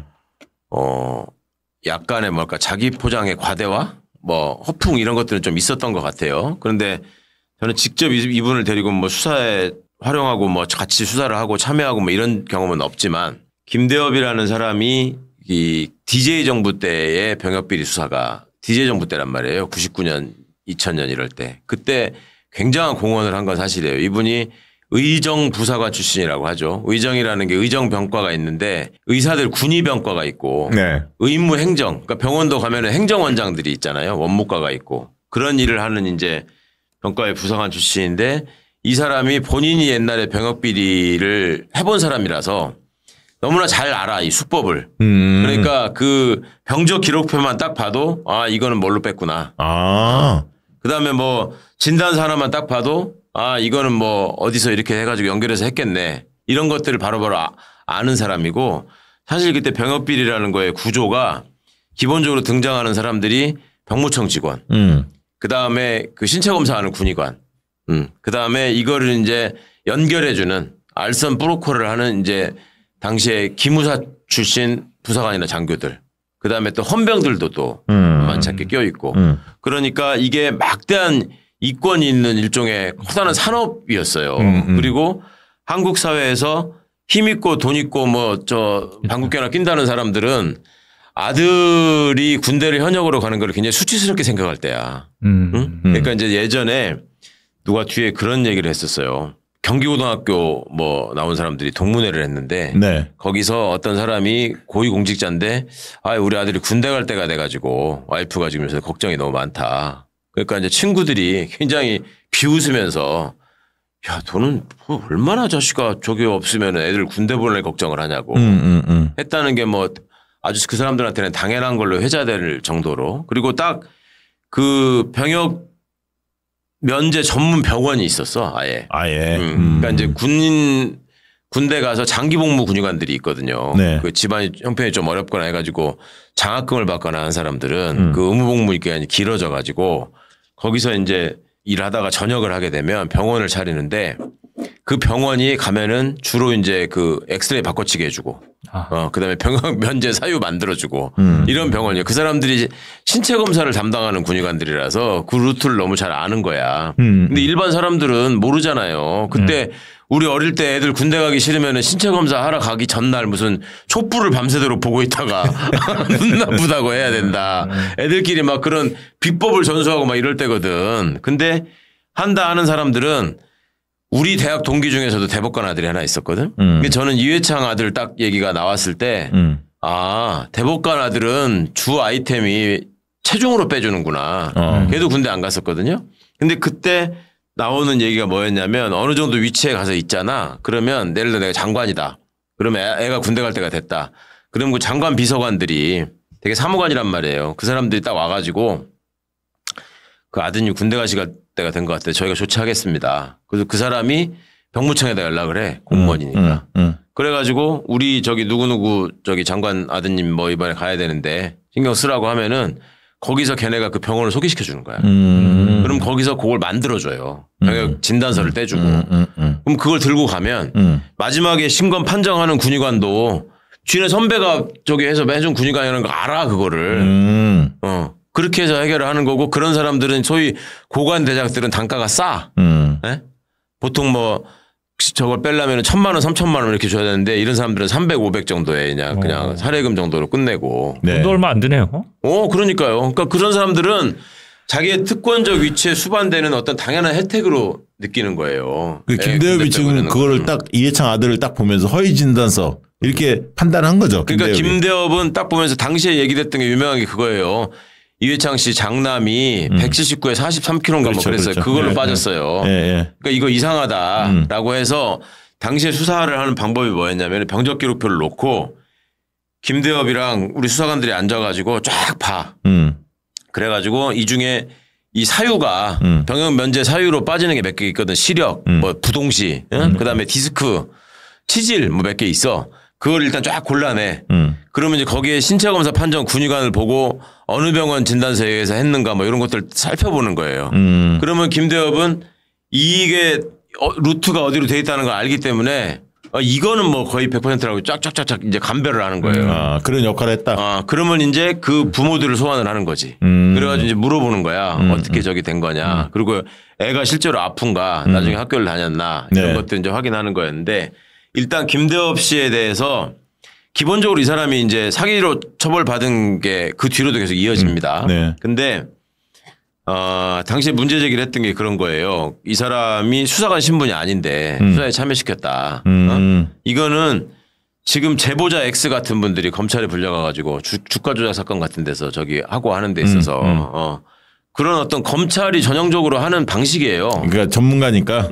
전문가 너무 잘 아니까. 수사 협조자의 도움을 받은 것이고 그런데 김대엽이 이 와중에 어찌 보면은 실력 발휘를 하니까 조금 이렇게 김대엽이 오바를 하는 면이 있었지. 자기가 뭐 이거는 좀 아닌 건데도 자기한테 옛날에 뭐 괴롭혔던 사람이거나 이런 사람들을 끼워 넣어가지고 뭘 얘기를 한다거나 그러면 이제 그런 것들도 이제 얘기 듣다 보면 밝혀지죠. 빠지면 이제 왜 이렇게 했냐고 그러고 그런 게 있었는데 김대엽 씨가 나중에 처벌받게 된 게 이회창 씨 아들 부분을 아닌 거를 조작했기 때문에 처벌받았다라고 생각하는 분들이 많고 그거를 지금도 여권은 그렇게 김대엽 병풍 비리 뭐 그것 때문에 졌다고 하잖아. 이런 식으로 얘기합니다. 아니. 소위 말해서 선거 때 무슨 거짓말로 해가지고 그렇지, 야당이 무슨 뭘 만들어서 하는 걸로 맨날 광우병 뭐 김대엽 뭐 단골 레파토리로 쓰는 건데 광우병도 이것들이 국민들을 속이는 거지 사실은 그 피디수첩에서 보도한 내용이 걔들이 얘기하는 그런 게 오고지가 아니잖아요. 지금 아시는 분들 다 아시지만 그리고 그 피디수첩의 보도 때문에 우리가 안전한 쇠고기를 먹게 된 거잖아요. 근데 이 김대엽 사건도 99%는 다 김대엽이 얘기한 게 맞아. 맞은데 김대엽이 처벌받은 건 뭐냐면 이회창 씨 아들 문제나 이런 게 아주 그냥 그 천하의 대세가 감별되는 굉장히 중요한 이슈였잖아요. 그때. 그러니까 김대엽이 여기서 오바를 합니다. 그래가지고 당시에 의무사령관, 그러니까 군의관들을 다 총괄하는 의무사령관하고 저기 누구야 이회창 부인하고 만나게 해줬고 그런 사람이 누군지를 내가 안다. 이런 식의 얘기를 하고 무슨 녹음 테이프 같은 것도 있다. 근데 이제 녹음 테이프가 나중에 보니까 편집된 흔적이 있었고 조작의 흔적이 있었고 의무사령관은 직접 여기 관련돼서 이회창 씨 부인 한인옥 씨를 뭐 만난 적이 없다. 이런 게 나와가지고 거기서 이제 그게 명예훼손이다. 전태준에 대한 의무사령관에 대한 명예훼손이다. 이렇게 된 거지.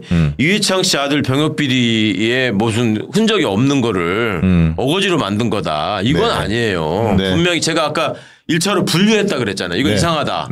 거기에 포함됐던 사람이야.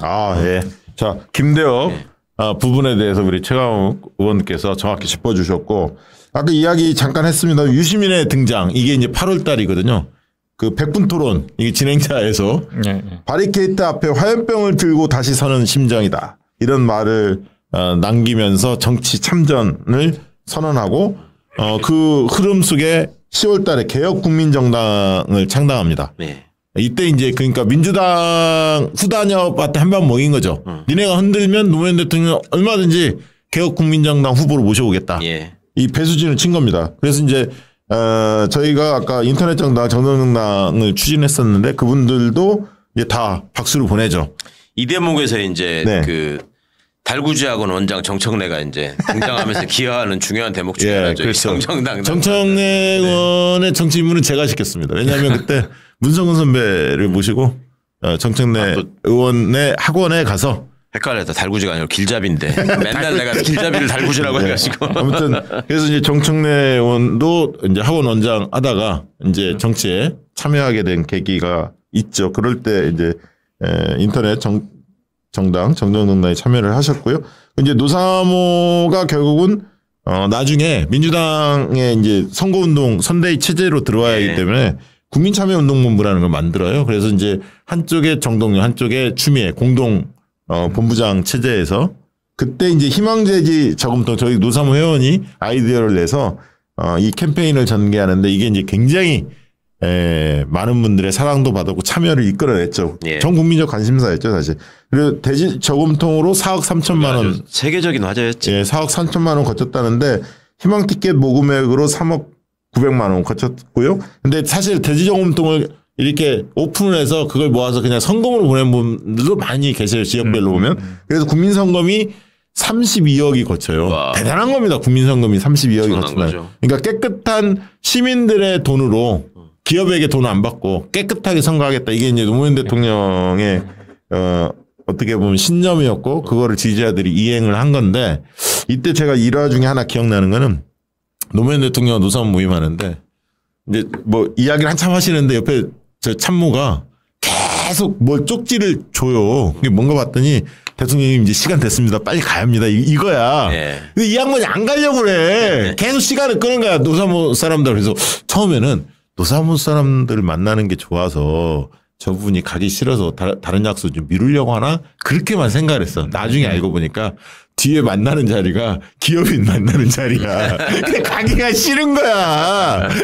야, 내가 그때 그 노무현 대통령의 표정을 보면서 참 믿을만한 분이구나 그런 생각이 들었고요. 저는 이 대지저금 굉장히 뭐라 그럴까 잘한 기획. 왜냐면 이게 시각적인 게 좋거든요. 그렇죠. 네, 시각적인 게 좋아요. 이제 텍스트에서 이미 이제 영상으로 넘어온 시점이잖아요. 2000년 넘어. 그래갖고 참 잘한 기획인데 하나 기억나는 거는 2005년에 기자가 처음 돼서 열린우리당을 나갔더니 이게 다 자기 기획이라는 거야. 제가 누가 팬들이 만나면 다 자기 기획이라는 거야. 제가 기획자 이름까지 알아요. 노사모 중에 저기 우리 열심히 뛰었던 회원이 노사모 내에서 먼저 시작을 했어. 그렇죠. 그러면서 이제 확산된 거예요. 이게 당에서 기획한 게 아니에요. 네. 누군지는 압니다. 뭐 많은 제가 여러 다수의 의원들이 야 이거 내 건데 나를 몰라준다고. 의원이 했다고? 그러니까 그렇게 얘기하는 의원들이 다수 있었어. 그건 사기지. 그러니까 6.29선을 기획했다는 놈도 한 30명 되잖아. 그 의원은 사기야, 사기. 그리고 그때 이제 17반 가족들 뭐 사연이 너무 많잖아요. 그러니까. 진짜 사연이 많고 그리고 그럼에도 불구하고 지지율은 여전히 답보 상태였어요. 사실은 11월 달까지. 그러다 보니까 11월 중순에 노무현 정몽준 단일화와 합의를 합니다. 이때 유명한 그 포즈가 있죠. 소주 포장마차 집에서 여의도 포장마차 지금은 없어졌어요. 저 집이. 저 집에서 옛날에 포장마차 많이 이용했는데 저기서 소주 한 잔 마시면서 두 분이 전격적으로 단일화에 합의합니다. 이때만 해도 좀 멋있었죠. 뒤에 웃고 있는 사람 이낙연이네. 이낙연이요. 그 당시 이낙연이 비서실장인가 뭐 했었잖아요. 아유 참. 그런데 이때 이제 그 단일화에 합의하면서 최초로 여론조사를 통일한 단일화가 이루어집니다. 이거는 이제 정치사에 처음 있는 일이었고 그때만 해도 여론조사를 통한 단일화에 대해서 많은 대중들이 잘 이해를 못했어요. 예. 낯설었죠 사실. 그런데 이때 재밌는 거는 이게 이제 안 밝혀진 내용인데 많은 뭐 일부 신문들에서는 뭐 신계륜이 했다 누가 했다는데 이건 잘못된 내용이고요. 실제로 이제 양쪽에 신계륜이 민주당 쪽에 나서죠. 저쪽에서는 그 정몽준 쪽에서는 이름이 뭐더라 김행이 실무자였고요. 김행은 실무자였고 민창기 홍보위원장이 나섰죠. 민창기. 신계륜과 민창기 양쪽이 나섰는데 백업을 누가 했냐 여론조사 실제로 정몽준 쪽은 김행, 민주당 쪽에서 노무현 대통령 쪽에서는 이근영, 윈지코리아 컨설팅 대표를 지냈던 이근영 선배 청와대 비서관을 했었죠. 두 분이 백업을 합니다. 그런데 이때 여론조사 하자고 하니까 조사업체들이 다 못하겠다 나가 떨어진 거야. 왜냐하면 오차 없다고 했거든. 원래 플러스 마이너스 우리 1000명 조사하면 플러스 마이너스 95% 신뢰 수준은 3.1. 네. 오차 범위 내는 우열을 가릴 수 없다. 이게 이제 통계학적 의미인데 이때 승부를 내니까 오차 없습니다. 0.1이라도 이긴 사람이 이기는 겁니다. 이렇게 했더니 전부 다 부담을 느끼는 거야. 못하겠습니다. 큰 회사들이 다 못하겠다고 나가 떨어지는 거예요. 근데 그 당시에 이근영 전 대표가 그 국민의 정부 때 청와대 국장으로 있었거든. 예. 여론조사 계속 했었거든. 하니까 이분이 업체들 많이 알 거 아닙니까? 많이 이용해봤기 때문에. 그래서 업체 수배를 빨리 해요. 그래서 응한 데가 리서치 앤 리서치. 이 사장이 노규영이야. 이분은 원래 보수적인 성향을 가진 분인데 서울대 심리학과 선후배 사이야 둘이. 근데 이분이 응해. 예. 왜냐면 잘 아니까. 그런데 그때 여론조사 거기하고 월드 리서치. 지금은 이제 K스탯으로 바뀌었던 그때 이제 박승열 사장. 요 두 군데가 응합니다. 나머지 다 못하겠다. 자빠지고. 그런데 이제 두 개 그래 잡았어. 잡았는데 방식을 어떻게 했냐면 역선택이라는 게 있을 수 있으니까 먼저 누구를 지지하냐 3명을 물어. 이해창, 정봉준, 노무현 누구를 지지하냐 묻고 이해창 지지율이 평균적으로 그때 나왔던 여론조사보다 밑돌게 나오면 이건 역선택이 들어간 거다. 이해창 지지자들이 숨기고 노무현이나 정봉준 상대하기 편한 쪽으로 몰려갈 수 있다. 그래서 역선택 방지 차원에서 평균보다 이해창 지지율이 낮게 나오면 그 조사는 무효 이렇게 결정을 한 거야. 그랬는데 월드 리서치가 그렇게 나온 거야. 무효가 된 거야. 네. 그리고 리서치 앤 리서치 조사만 이제 유효가 된 거고 거기에서 노무현 후보가 이긴 거죠. 46.8대 42.2 이겼는데 이때 문항을 어떻게 물었냐면 이해창 후보와 경쟁할 단일 후보로 누구를 정몽준을 지지할 거냐 노무현을 지지할 거냐 이렇게 물은 거예요.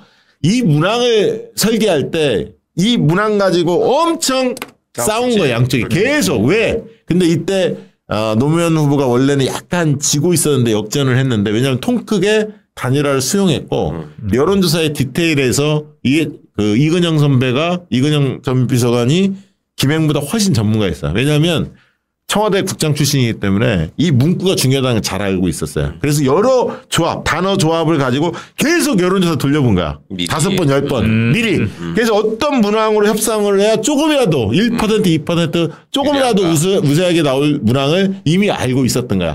김행 쪽은 몰랐고 거기는 뭐 여론조사 전문가도 사실 아니에요. 아니죠. 그러니까 여기서 철저히 대비한 거야. 노무현 측에서. 그래서 자신한 거지. 이렇게 협상을 해오면 이길 수 있다. 그거를 마치 신계류인 공인 것처럼 알려져 있지만 항상 일은 실무자들이 합니다. 원래. 그렇죠. 그래서 이근영 전 대표가 이때 본인의 장점, 특장점을 좀 발휘했죠. 이렇게 돼서 노무현 후보로 된 거고 아까 이제 캠페인에 있어서도 노무현 후보 측이 사실은 압도를 했어요. 예. 희망돼지 저금통도 있었지만 상록수 예. 기타 치고 노래하는 노무현. 그 기억나시죠? 네. 도래. 맞아. 그렇게 했는데 이해창 캠페인은 어떤 거였냐면 계속 네거티브만 했어요. 불안한 폭력 후보. 시위 현장 뭐 이런 그런 거 식으로. 그러니까 하시겠습니까? 노무현 후보를 나쁜 후보로 불안한 후보, 과격한 후보, 급진적인 후보로 노무현 후보를 때린 쪽으로 했고 그렇죠. 노무현 후보 측에서는 포지티브한 선거운동을 한 거예요. 깨끗한 돈, 깨끗한 정치, 희망돼지 저금통. 그다음에 인간적인 면모, 상록수, 그다음에 노무현의 눈물. 그 문성근의 개혁국민정당 거기 연설 뒤에 노무현 대통령이 문성근의 연설을 들으면서 문성근 선배 연설을 들으면 눈물을 흘립니다. 그거를 광고로 내보내죠. 인간미 있는. 그러니까 완전히 캠페인에서 노무현이 압도합니다. 그렇죠. 사실은. 그리고 새로운 대한민국을 기치로 들죠. 이 새로운 대한민국에 대한 캐치프레이즈 슬로건은 뭐였냐면 아까 올드와 뉴 이 대립구도로 선거를 간 거야. 그러니까 뉴 새로운 정치, 새로운 대한민국 이걸 가지고 승부를 봤습니다. 선거 벽보도 그런 식으로 가져갔고요. 근데 이제 아까 얘기했던 전날 단일화를 파기했고 여기에 열받은 그 젊은 층들이 온라인에서 드글드글하고 그날 술 먹고 열받다가 하소연하다가 오후 늦게 투표하러 나가자 하고 왕창 몰려서 나가서. 선거벽보 한번 띄워주세요. 선거벽보에 이해창 그 사진 찍은 분을 알거든. 네. 그래서 그 얘기를 좀 해드리려고 그랬는데 그 촬영을 하신 분이 계속 이해창 씨랑 24시간 같이 생활을 합니다. 선거운동 기간 내내. 네. 그러다가 투표한 날 이제 이해창 씨는 당연히 이겼다고 생각하고요. 네. 서울에서 쭉 차를 타고 내려가 가지고 각 지역에 선거운동 한 사람들이 격려하러 갔다는 거예요. 그러니까 이분은 그 장면을 찍어야 되니까 함께 가신 거야. 근데 갔다가 대전쯤 갔는데 그 사전 그 출구조사 결과가 지게 생겼다라고 하니까 거기서 돌려서 올라갔대 이해창이. 올라와서 이해창 씨 집으로 갔는데 그때 청구동인가 신당동인가 거기 살았거든요. 가서 있는데 이해창 씨는 2층에 올라가서 안 내려오고 거기 이제 선거 실무자들이나 저기 도왔던 사람들이 방에 버글버글하게 있었을 거 아니에요. 근데 이제 개표방송이 밤중에 이제 진행돼서 나오고 출구조사 결과는 속속 전해지고 질 것 같다라고 이제 폐색이 짙어지니까 한 사람 두 사람 뭐 떠나기도 하겠지만 또 거기 앉아가지고 뭐 우는 사람도 있고 했을 거잖아 거기도. 네. 근데 이분이 그러시더라고 인간적으로 나는 굉장히 보수적인 사람이고 뭐 그 사진가신데 내가 이제 옛날 그 저기 재벌들 광고 사진 찍어주고 이런 데서 인연이 돼가지고 내가 이거 도와달라고 해서 왔었는데 그때 사람들이 그렇게 모여가지고 자기를 도와준 사람들이 집에서 그렇게 있으면 어느 정도 판가름이 났을 때 내려와서 그쵸. 후보가 위로하고 고생했다고 제가 하고. 부족해서 죄송합니다. 정말 감사합니다. 이런 얘기를 하는 거잖아. 끝까지 안 내려오고 그 식구들 중에 아무도 안 내려오고 사위가 검사 하나 있어요. 검사 출신 그 변호사였던 최용석인가 하는 사위 있어. 그 사위만 다니면서 사람들한테 죄송합니다. 감사합니다 하고 뭐 술 권하고 이렇게 다니더라는 거야. 그러면서 이때 이분이 그걸 딱 보면서 아, 이 사람이 인간적으로 정말 못된 사람이구나. 그걸 느꼈다는 거고. 그리고 황영하라고 당시에 이회창 씨를 관료 때부터 계속 따라다니던 사람이 있습니다. 총무처 장관도 하고 뭐 파주에 출마하고 이런 분이 있는데 그분도 뭐 전 쳐다보지도 않고 그냥 무슨 뭐 그냥 몸종 취급한대. 그러니 이분한테는 어떻게 했겠어. 참. 그러니까 그런 데서 한국 사회에서 그 무슨 출세 코스를 거쳤다는 소위 학벌 좋은 사람들의 실체를 내가 그때 너무나 느꼈다. 맞는 말씀이네. 적나라한 얘기죠. 네. 그때 그 여론조사가 어떻게 흘러왔는지 추이를 한번 띄워주시겠습니까? 보시면 이제 흔히 이야기하는 노풍이 불었을 때 저 빨간색 그 주황색이 노무현 대통령이에요. 56점이니까. 네, 그다음에 이해창이 저기 그 하늘색 계열이고요. 정몽준이 회색인데 보시면 4월달 노풍 불었을 때 국민경선에 승리했을 때 정점 56을 찍습니다. 네. 그러다 쭉 미끄러지죠. 아까 시계 사건, 후단협, 재보궐 패배, 김홍일, 김홍업 그 저기 홍삼 트리오라고 했죠. 예. 그때 그 비리 의혹 이런 게 터지면서 쭉 빠졌다가 이제 그러면서 정몽준이 도전하면서 정봉준하고 양분을 하게 돼요. 이렇게 가다가 저 11월 8일에 저 즈음에 이제 후보 단일화가 이루어지거든요. 예. 정몽준이 좀씩 빠지고 노무현 대통령이 다시 조금씩 오를 때 이제 단일화에 전격적으로 합의해서 결국은 역전을 하게 됩니다. 참 드라마틱하죠. 진짜. 예. 그리고 방송 3사 출구조사 결과를 한번 좀 볼까요? 그때 방송 3사 출구조사도 상당히 흥미로웠는데 3사가 공동 같이 했었어요. 네, 같이 하죠. 같이 하는데 이제 플러스 마이너스 그 가중치 적용하는 데 있어서 미세하게 차이가 있죠. 근데 이때 재밌는 거는 양 후보의 격차를 가장 크게 발표한 데가 KBS예요. 네. 나는 그때 알았지. 왜 KBS 그래서 정권 쪽에 쓰잖아 항상. 그래서 여당 쪽에 쓰는구나. 그래서 KBS가 가장 크게 차이가 났죠. 보면은 KBS에서는 46.8 이해창, 노무현 49.1 이렇게 나왔고요. SBS에서는 이해창 46.7, 노무현 48.2 이렇게 나왔고 MBC에서는 이해창 46.9, 노무현 48.4, 3사 공이 이기는 걸로 노무현 후보가 발표가 돼서 기대가 컸죠. 근데 그 밑에 보면 시간대별로 한번 이거 보여주세요. 이거 재밌어. 아침 6시, 9시 때 밑에 6시, 9시 때는 이해창이 우세합니다. 예. 49.3. 9시, 11시 때도 49.4. 1시까지도 48.7로 1%포인트 앞서요. 앞서다가. 48.4. 그런데 1시 이후부터 바뀝니다. 그러니까 오후 때, 오전까지 열받아하고 새벽까지 술 먹고 젊은 사람들 20, 30대가 떼거지로 1시 때부터 나간 거야. 그래서 역전을 해서 결국은 이기게 됩니다. 이게 참 극명해요. 사실 저때만 해도 출구조사의 정확성에 대한 신뢰가 많이 없을 때야. 없을 때야. 설마. 이기고도 불안한 거야. 이거 못 믿겠다 막 이랬는데 지역별로도 좀 한번 보시면 지역별로도 특이했던 거는 서울하고요. 경기, 인천 이런 수도권 그다음에 그때 행정수도가 있었잖아요. 예. 공약이. 그래서 대전에서 이깁니다. 대전에서 이기고 충북, 충남 다 이겨요. 근데 이제 영남이 인구수가 많고 영남에서 고전을 하죠. 물론 부산에서 노무현 후보는 당시 29.8%밖에 못 얻습니다. 예. 지금 보면 이해가 안 되죠. 지금은 이제 만약에 지금 노무현 후보가 만약에 부산에 나와서 거의 40% 얻을 거예요. 지금 많이 바뀌었지만 그러니까 저 당시만 해도 그랬죠. 저때 생각하면 영남이 그래도 바뀌고 있는 거예요. 그렇죠. 맞아요. 투표율도 보시면 50대들이 83.7%로 가장 많이 했고 근데 이때 386들이 30대 40대 몰려 있었거든요. 30대 후반 한번 보죠. 30대 후반은 70.8로 30대 전반 64.3에 비하면 크게 높아집니다. 자, 연령별 투표율도 보시면 그 50대가 83.7로 제일 높습니다만 30대 후반이 30대 전반에 비하면 크게 높습니다. 그러니까 30대 후반이 386 당시에 세력들이었고요. 40대까지 차지했죠. 30대 전반이 64.3인 반면에 30대 후반은 70.8로 뛰고요. 40대는 76.3. 그래서 결과적으로 보면 인구 구성비를 한번 볼까요? 저기 지금 보시면 가로막대가 있는 게 인구 구성비인데 이 30대가 25.1로 제일 비중이 큽니다. 네. 그다음에 20대가 23.2, 40대가 22.4, 50대가 12.9에 불과했어요. 60대 이상이 16.4. 그러니까 이 당시는 20대, 30대가 많았죠. 그러니까 여기서 압도하면 승리할 수 있는 구조였어요. 그리고 저분들이 지금 40대 50대가 돼서 민주당을 바치는 기둥으로 여전히 있는 거예요. 그렇죠. 40대 50대 2002년이니까 지금 22년 20년 지났네. 그럼. 거의 50대 60대에 달하는 이런 분들이에요. 자, 그게 실제로 이제 출구조사 보면요. 20대에서 59대 34.9로 크게 앞섭니다. 예.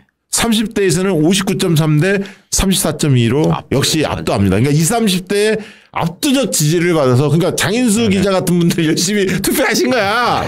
근데 40대는 팽팽해요. 48.1대 47.9 팽팽히 붙었고 50대 60대에서는 노무현 후보가 졌음에도 불구하고 아까 인구 구성비가 그렇죠. 20, 30대가 5, 60대보다 많았던 많으니까. 거예요. 40대가 균형을 잡아줬고.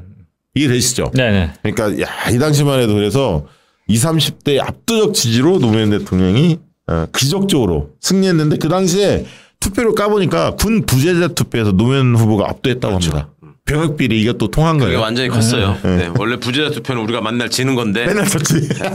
저 때만 해도 우리가 30대였다. 그리고 나서 사실은 노무현 대통령이 집권한 이후에 한나라당 차떼기 사건이 터지죠. 이 불법 대선 자금. 그래서 나중에 밝혀진 게 이해찬 캠프가 823억. 10분의 1이 안 될 거다 노무현 대통령이 말씀했습니다만 검찰들이 수사한 내용을 보면 노무현 캠프가 114억. 이놈들이 장난칠 친 거예요. 10분의 1 발언하시니까. 10분의 1 나도 이거 믿지 못해. 네. 이해찬 캠프가 훨씬 더 많을 거예요. 10배 이상. 많지. 그러면서 이제 지구당 폐지가 이루어지죠. 그게 이제 오세훈법 이렇게 이어진 이 거고. 차떼기 사건을 지금 네. 젊은이들한테 얘기를 해주면 좀 얘기 좀 해주세요. 굉장히 황당하게 믿질 않더라고. 차로 싣고 간 거 이 영화에도 많이 나오지 않았어요? 그러니까 국세청 차장인 현직 공무원이 기업들한테 연락을 해서 너네 돈 내라 해가지고 돈을 차로 실어다가 그걸 이회창 동생이 또 받는 데서 휴게소에서 중간에서 기사를 바꿔치기 해가지고 그 차를 갖고 올라오는 그런 짓을 했는데 차째로 아니 현지 국세청 차장이 나서가지고 수금을 했다니까 이 새끼가. 그 당시만 해도. 정말 이게 말이. 그러니까 이것 때문에 당이 거의 망할 지경에 그렇죠. 가까이 갔을 때 천막농사 네. 천막 당사. 그때 그래서 저희들이 그 얘기했습니다. 기업들 돈을 덜 받아서 노무현 후보가 깨끗한 선거를 했지만 실제로 국민들 성금이나 자발적으로 뛴 사람들 있잖아요. 노사모 같은 사람들도 여러 행사들 뛰어다니면서 그게 한나라당은 돈을 줬을 거고 우리는 자발적으로 여러 지방 행사들 다 쫓아다녔거든. 그런 돈을 다 모아보면 여기도 만만치 않다. 근데 국민들이 스스로 지지자들이 자기 돈 내서 했기 때문에 불법 자금을 안 받은 거죠. 그럼 사실. 그때 이게 이제 노무현의 승리를 얘기하는 키워드 중에 대지저금통이 있고 노사모가 있고 인터넷이 또 있습니다. 인터넷이죠. 인터넷이 굉장히 중요한 거잖아요. 중요하죠. 그런데 저는 이때 제가 이때를 돌이켜 생각해 보면 야 우리나라의 민주주의가 이제 완성됐구나. 우리는 정말 이제 뒤로 물러날 일은 없는 거구나라고 정말 뿌듯했어요. 그러니까 역사적으로도 보면은 전두환 박정희, 전두환, 노태우, 김영삼, 김대중, 노무현까지 올 때를 보면은 조금씩 이렇게 계속 민주주의가 진전되고 통일을 향한 이런 것도 계속 진전돼 올라오고 있었기 때문에 야 우리나라 민주주의가 이제 이렇게까지 발전하는구나 싶었었고 실제로 외국에서도 그런 얘기를 들었어요. 그 정치학과 학생이 수업 시간에 교수한테 영국인지 미국인지 제가 정확히 기억이 안 나는데 그리고 교수님이 말하는 뭐 그런 거 알겠다. 이상적으로 정치가 어떻게 구현돼 가지고 국민들이 주권자가 돼 가지고 나라를 어떻게 이제 민주주의 사회를 건설해 가지고 이끌어가고 이런 거 알겠는데 현실에서 이게 가능하냐 현실에서 현실을 보면은 여전히 사회는 계급적 구조로 돼 있고 기득권을 가지고 힘 있는 쪽에서 국민들을 얼마든지 속여먹고 또 그런 놈들이 잡아가지고 뭐 어떻게 하고 하는데 가끔씩 정권 교체가 있다고만 하지만 이게 발전해 나간다는 거를 별로 생각을 못 하겠다. 오가기만. 얼마든지 학생들 입장에서 질문할 수 있는 거잖아요. 당신이 얘기하는 이상적인 그거의 모습은 알겠는데 도대체 그게 현실에서 구현될 수가 있어야지 이게 의미가 있는 거 아니냐라고 하니까 교수가 그때 얘기했던 게 대한민국을 봐라. 저기는 그게 구현되고 있다. 계속 이게 민주주의가 상승하고 그다음에 노무현 대통령의 당선을 사례로 학생들한테 설명하면서 야 세상의 인프라가 이렇게 바뀌니까 인터넷이나 그런 것들을 통한 시민들의 자발적인 참여에 의해서 선거 자금이 모금이 되고 저 나라에서 노무현이라는 사람이 대통령이 됐다. 기적이었죠 사실. 그때 세계적으로 정말 맞아요. 이거는 모범적인 사례가 됐던. 미국 선거 전문가들이 대한민국의 그 인터넷을 이용한 노사모의 캠페인을 벤치마킹 한 거예요. 그게 무보원이 돼가지고 오바마가 저기 하고 미국보다 한국이 앞섰어요. 그럼. 사실은. 어떻게 보셨어요 전반적으로. 네.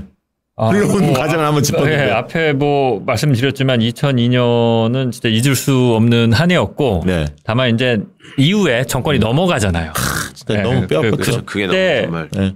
그때 제가 아직도 기억나는 게 많은 진보적 지식인, 좌파적 지식인들이 그런 얘기를 했어요. 민주주의는 이미 성숙을 했고 이제 완성이 됐기 때문에 이거 쉽게 흔들지 못한다. 그게 안희정식 사고였죠. 이게 이제 먹고 사는 문제다라고 하면서 MB가 마치 대세인 것처럼 많이 얘기를 했었는데 민주주의가 얼마나 취약합니까? 그렇죠. 배웠다는 사람들이 저런 한가한 소리 하고 있어요. 저는 진짜 못 배웠지만도 그때 그 얘기를 들으면서 아니 그때 한나라당이 잃어버린 10년을 그렇게 외치고 있었는데 그 10년 전으로 되돌리겠다고 걔네들은 공언을 하고 있었는데 진보적인 이 민주당 쪽에 있는 그런 지식인들이 나와서 민주주의는 이제 더 이상 흔들 수 없다. 이런 얘기. 민주주의는 여러분 늘 흔들립니다.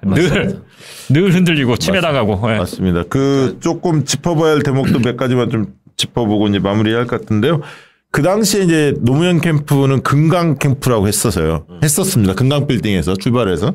그때 이제 흔히 말하는 좌이정 우광재.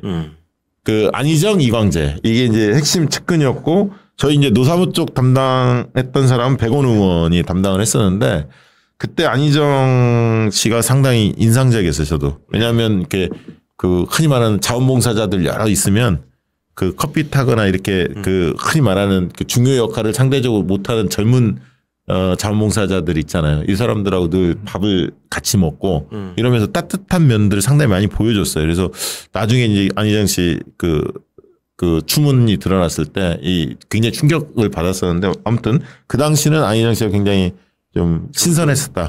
젊었고 네. 굉장히 스마트했죠. 네, 맞습니다.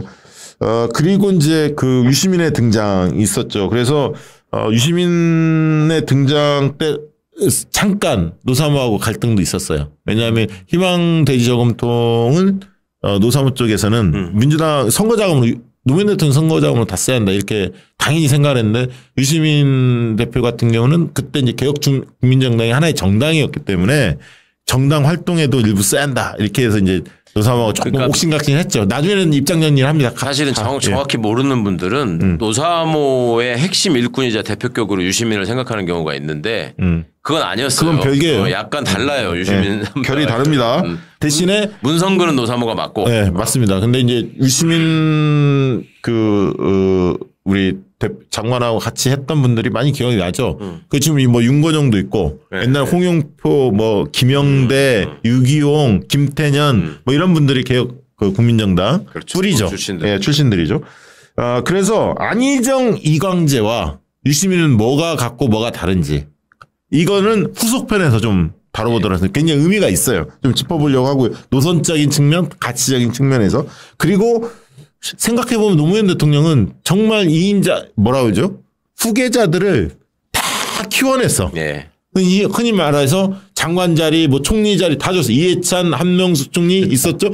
유시민 장관 시켰죠. 김근태, 네. 정동영, 정세균 다 키워냈어요. 실제 분권을 했죠. 그냥 앉힌 게 아니라 권한을 줬어요. 그래서 그때 아직도 기억나는 게 통일부 장관을 누구 할 거냐를 갖고 정동영하고 김근태가 세게 붙습니다. 세게 붙죠. 왜냐하면 그때 통일부 장관을 거의 국정원 외교부를 묶어서 대한민국의 그렇죠 외교와 이 대외 정책을 거의 총괄할 수 있는 자리로 위상을 줬기 때문에 그게 가능한 거거든요. 네, 맞습니다.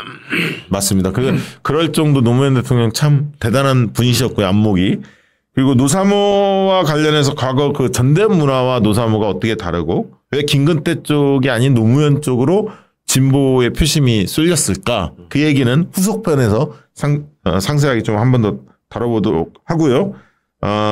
그리고 이 얘기를 하나 좀 마지막으로 좀 다뤄봐야 할 것 같은데 다음 대선에서도 제2의 유시민 같은 역할 뭔가 어려울 때 코너에 몰릴 때 횃불처럼 나타날 구세주 이걸 기대를 많이 하잖아요 원래. 그런 사람 아니 물론 이재명 대표에 가는 길에 이런 일이 있을지 없을지는 모르겠으나 아무튼 항상 이렇게 순탄하게 다 끝났던 적은 없는 것 같아. 예. 그러니까 2017년 대선도 돌이켜 보면 촛불 집회 뭐랄까요? 탄핵 정국이었고 누가 봐도 손쉽게 문재인 후보의 승리가 예상됐음에도 불구하고 결국은 50% 못 넘었어요. 41% 끝났습니다. 네, 그리고 그 심상정, 유승민, 안철수, 홍준표 나눠가져 갔거든요. 그때 안희정이 거의 막 쫓아오기도 했고요. 안희정이 꺼지면 또 안철수가 쫓아오기도 했고요. 굉장히 힘든 고비고비가 늘 있었어요. 사실 집권 과정을 살펴보면. 그러면 다음 정권의 다음 우리 정권 교체 유력 주자인 이재명 후보만 놓고 봤을 때도 물론 이제 사법적 리스크와 관련된 여러 현실적인 좀 닥쳐오는 어려움은 있습니다만 충분히 이겨낼 거라고 보는데 어쨌든 위기 과정에서 등장할 이 짠하고 등장할 스타 누가 있을까요? 유시민이 한 번 더 하면 되지 않을까? 나도 그럴 것 같아. 낚시하다가 에이씨 나 낚시 못하겠다 이번에도 뛰어든다. 나는 그럴 것 같아. 왜냐하면 두 분이 서로 신뢰하는 마음이 탄탄하기 때문에 유시민 전 장관님 참전하셔야 합니다. 또 한 번. 그리고 김민석 최고위원에 대한 생각이 많이 들더라고요. 아까 후단협 하면서 그때 상처를 많이 받았고 고생했잖아요. 근데 최근에는 당원들과 지지자들에게 많이 박수를 받으면서 정말 다시 한번 제2의 정치 전성기를 누리고 있다는 느낌도 드는데 어떻게 보세요, 장인수 기자님? 저는 아직도 잊을 수 없어요. 그 단일화 할 때 그 못 씹은 표정. 아직도 잊을 수가 없고 젊은 사람들이랑 그래서 조금 다른 것 같아요. 그러니까 그 마음이 아직까지도 잘 안 가요. 그때 그 기억 때문에 그렇죠. 그런 지금 많지 여전히. 그러니까 그런 게 한 번씩 있잖아요. 그러니까 이게 더 잘해야 돼. 그러니까 예를 들면 탄핵 정국에서 이제 추미애가 보였던 어떤 행보. 그러니까 그게 상당히 갑자기 이렇게 화해가 되지 않듯이 그런 것들이 있는데 요새는 뭐 잘하는 것 같아요. 맞아요. 추미애 대표도 사실 사람들이 막 까먹었지만 저희 열린우리당 민주당 분당하면서 그때 굉장히 노무현 대통령한테 아프게 했죠. 그러면서 이제 선부일배도 하고 그러다가 이제 실제로 그 박근혜 탄핵 때 그때 당대표가 추미애였거든요. 추미애 대표 굉장히 잘했죠. 그 당시에. 자, 아무튼 김민석 의원에 대해서 한마디 해 주시죠. 김민석 특유의 엘리트 의식이 있어요. 있지 서울대. 네. 굉장히 그 운동권 내부에서도 저는 이제 김민석 의원을 학교 다닐 때 제가 처음 들어갔을 때 그때 아직 학생회장을 새로 뽑기 전이라서 총학생회장이었단 말이야. 그때 이제 맨날 수배당하다가 한 번씩 학교에 나타나고 집회 주도하는 모습. 86년도에 그때부터 이제 보기 시작했는데 나중에 이제 김민석 의원이 김민세가 돼가지고 이제 야인 생활을 할 적에 파리학번들 운동권 선배들 모임에 같이 가서 이렇게 본 적이 있어요. 그러면 그때 내가 보면서 참 여전히 저 사람은 재수없게 행동하는구나 생각을 했었어. 그러니까 항상 그렇게 있으면 자기가 항상 가운데 자리에 앉아가지고 대장 노릇을 하려고 해. 그 시절에도. 그 이인영 의원하고 비슷하네요. 그렇지. 그 족보들이 다 그런 증세가 있어요. 이인영, 임종석 뭐 할 것 없이 다 그런 증세가 있는데. 여기 총학생회장 못 해봤거든. 어쨌든 그 뒤로 이제 김민석이라는 분이 점점 제가 이제 나중에 국회 왔을 때 얘기를 들어보니까 본인이 나락으로 떨어지고 나서 정말 많은 인생 공부를 하고 이 국민의 뜻이라는 게 뭐고 시대의 흐름이 뭐라는 거에 대해서 굉장히 많이 성찰을 했더라고요.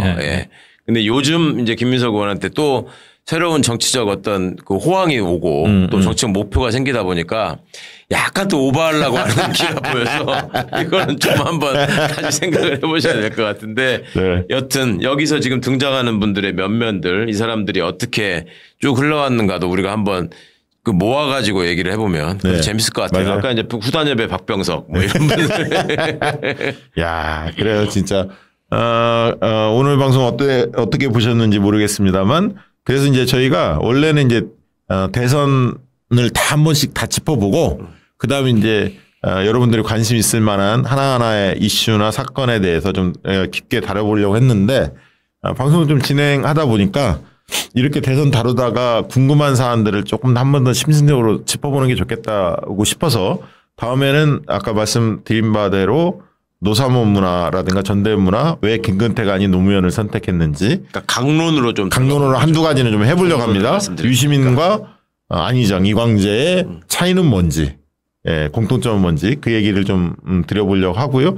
그 다음에 이제 2022년 대선 또 짚어보고 나서 또 강론으로 좀 다뤄야 할 거 있으면 한두 개 다룬 다음에는 장인수 기자 또 최강욱 의원이 그 중요하게 생각하는 여러 사건 이슈들에 대해서 저희가 또 의제로 다뤄보도록 그렇게 하겠습니다. 노무현 대통령의 승리의 과정을 저희가 복귀해봤습니다만은 느끼셨겠지만 저희가 굉장히 흥겹고 뭐랄까 그때의 추억이 막 이렇게 다시 한번 가슴을 뛰게 하는 면이 있는데 저는 이 시간에 꼭 말씀드리고 싶었던 게 아까 제가 말씀드렸잖아요. 우리나라의 민주주의가 이제 성취됐다라고 생각했었다.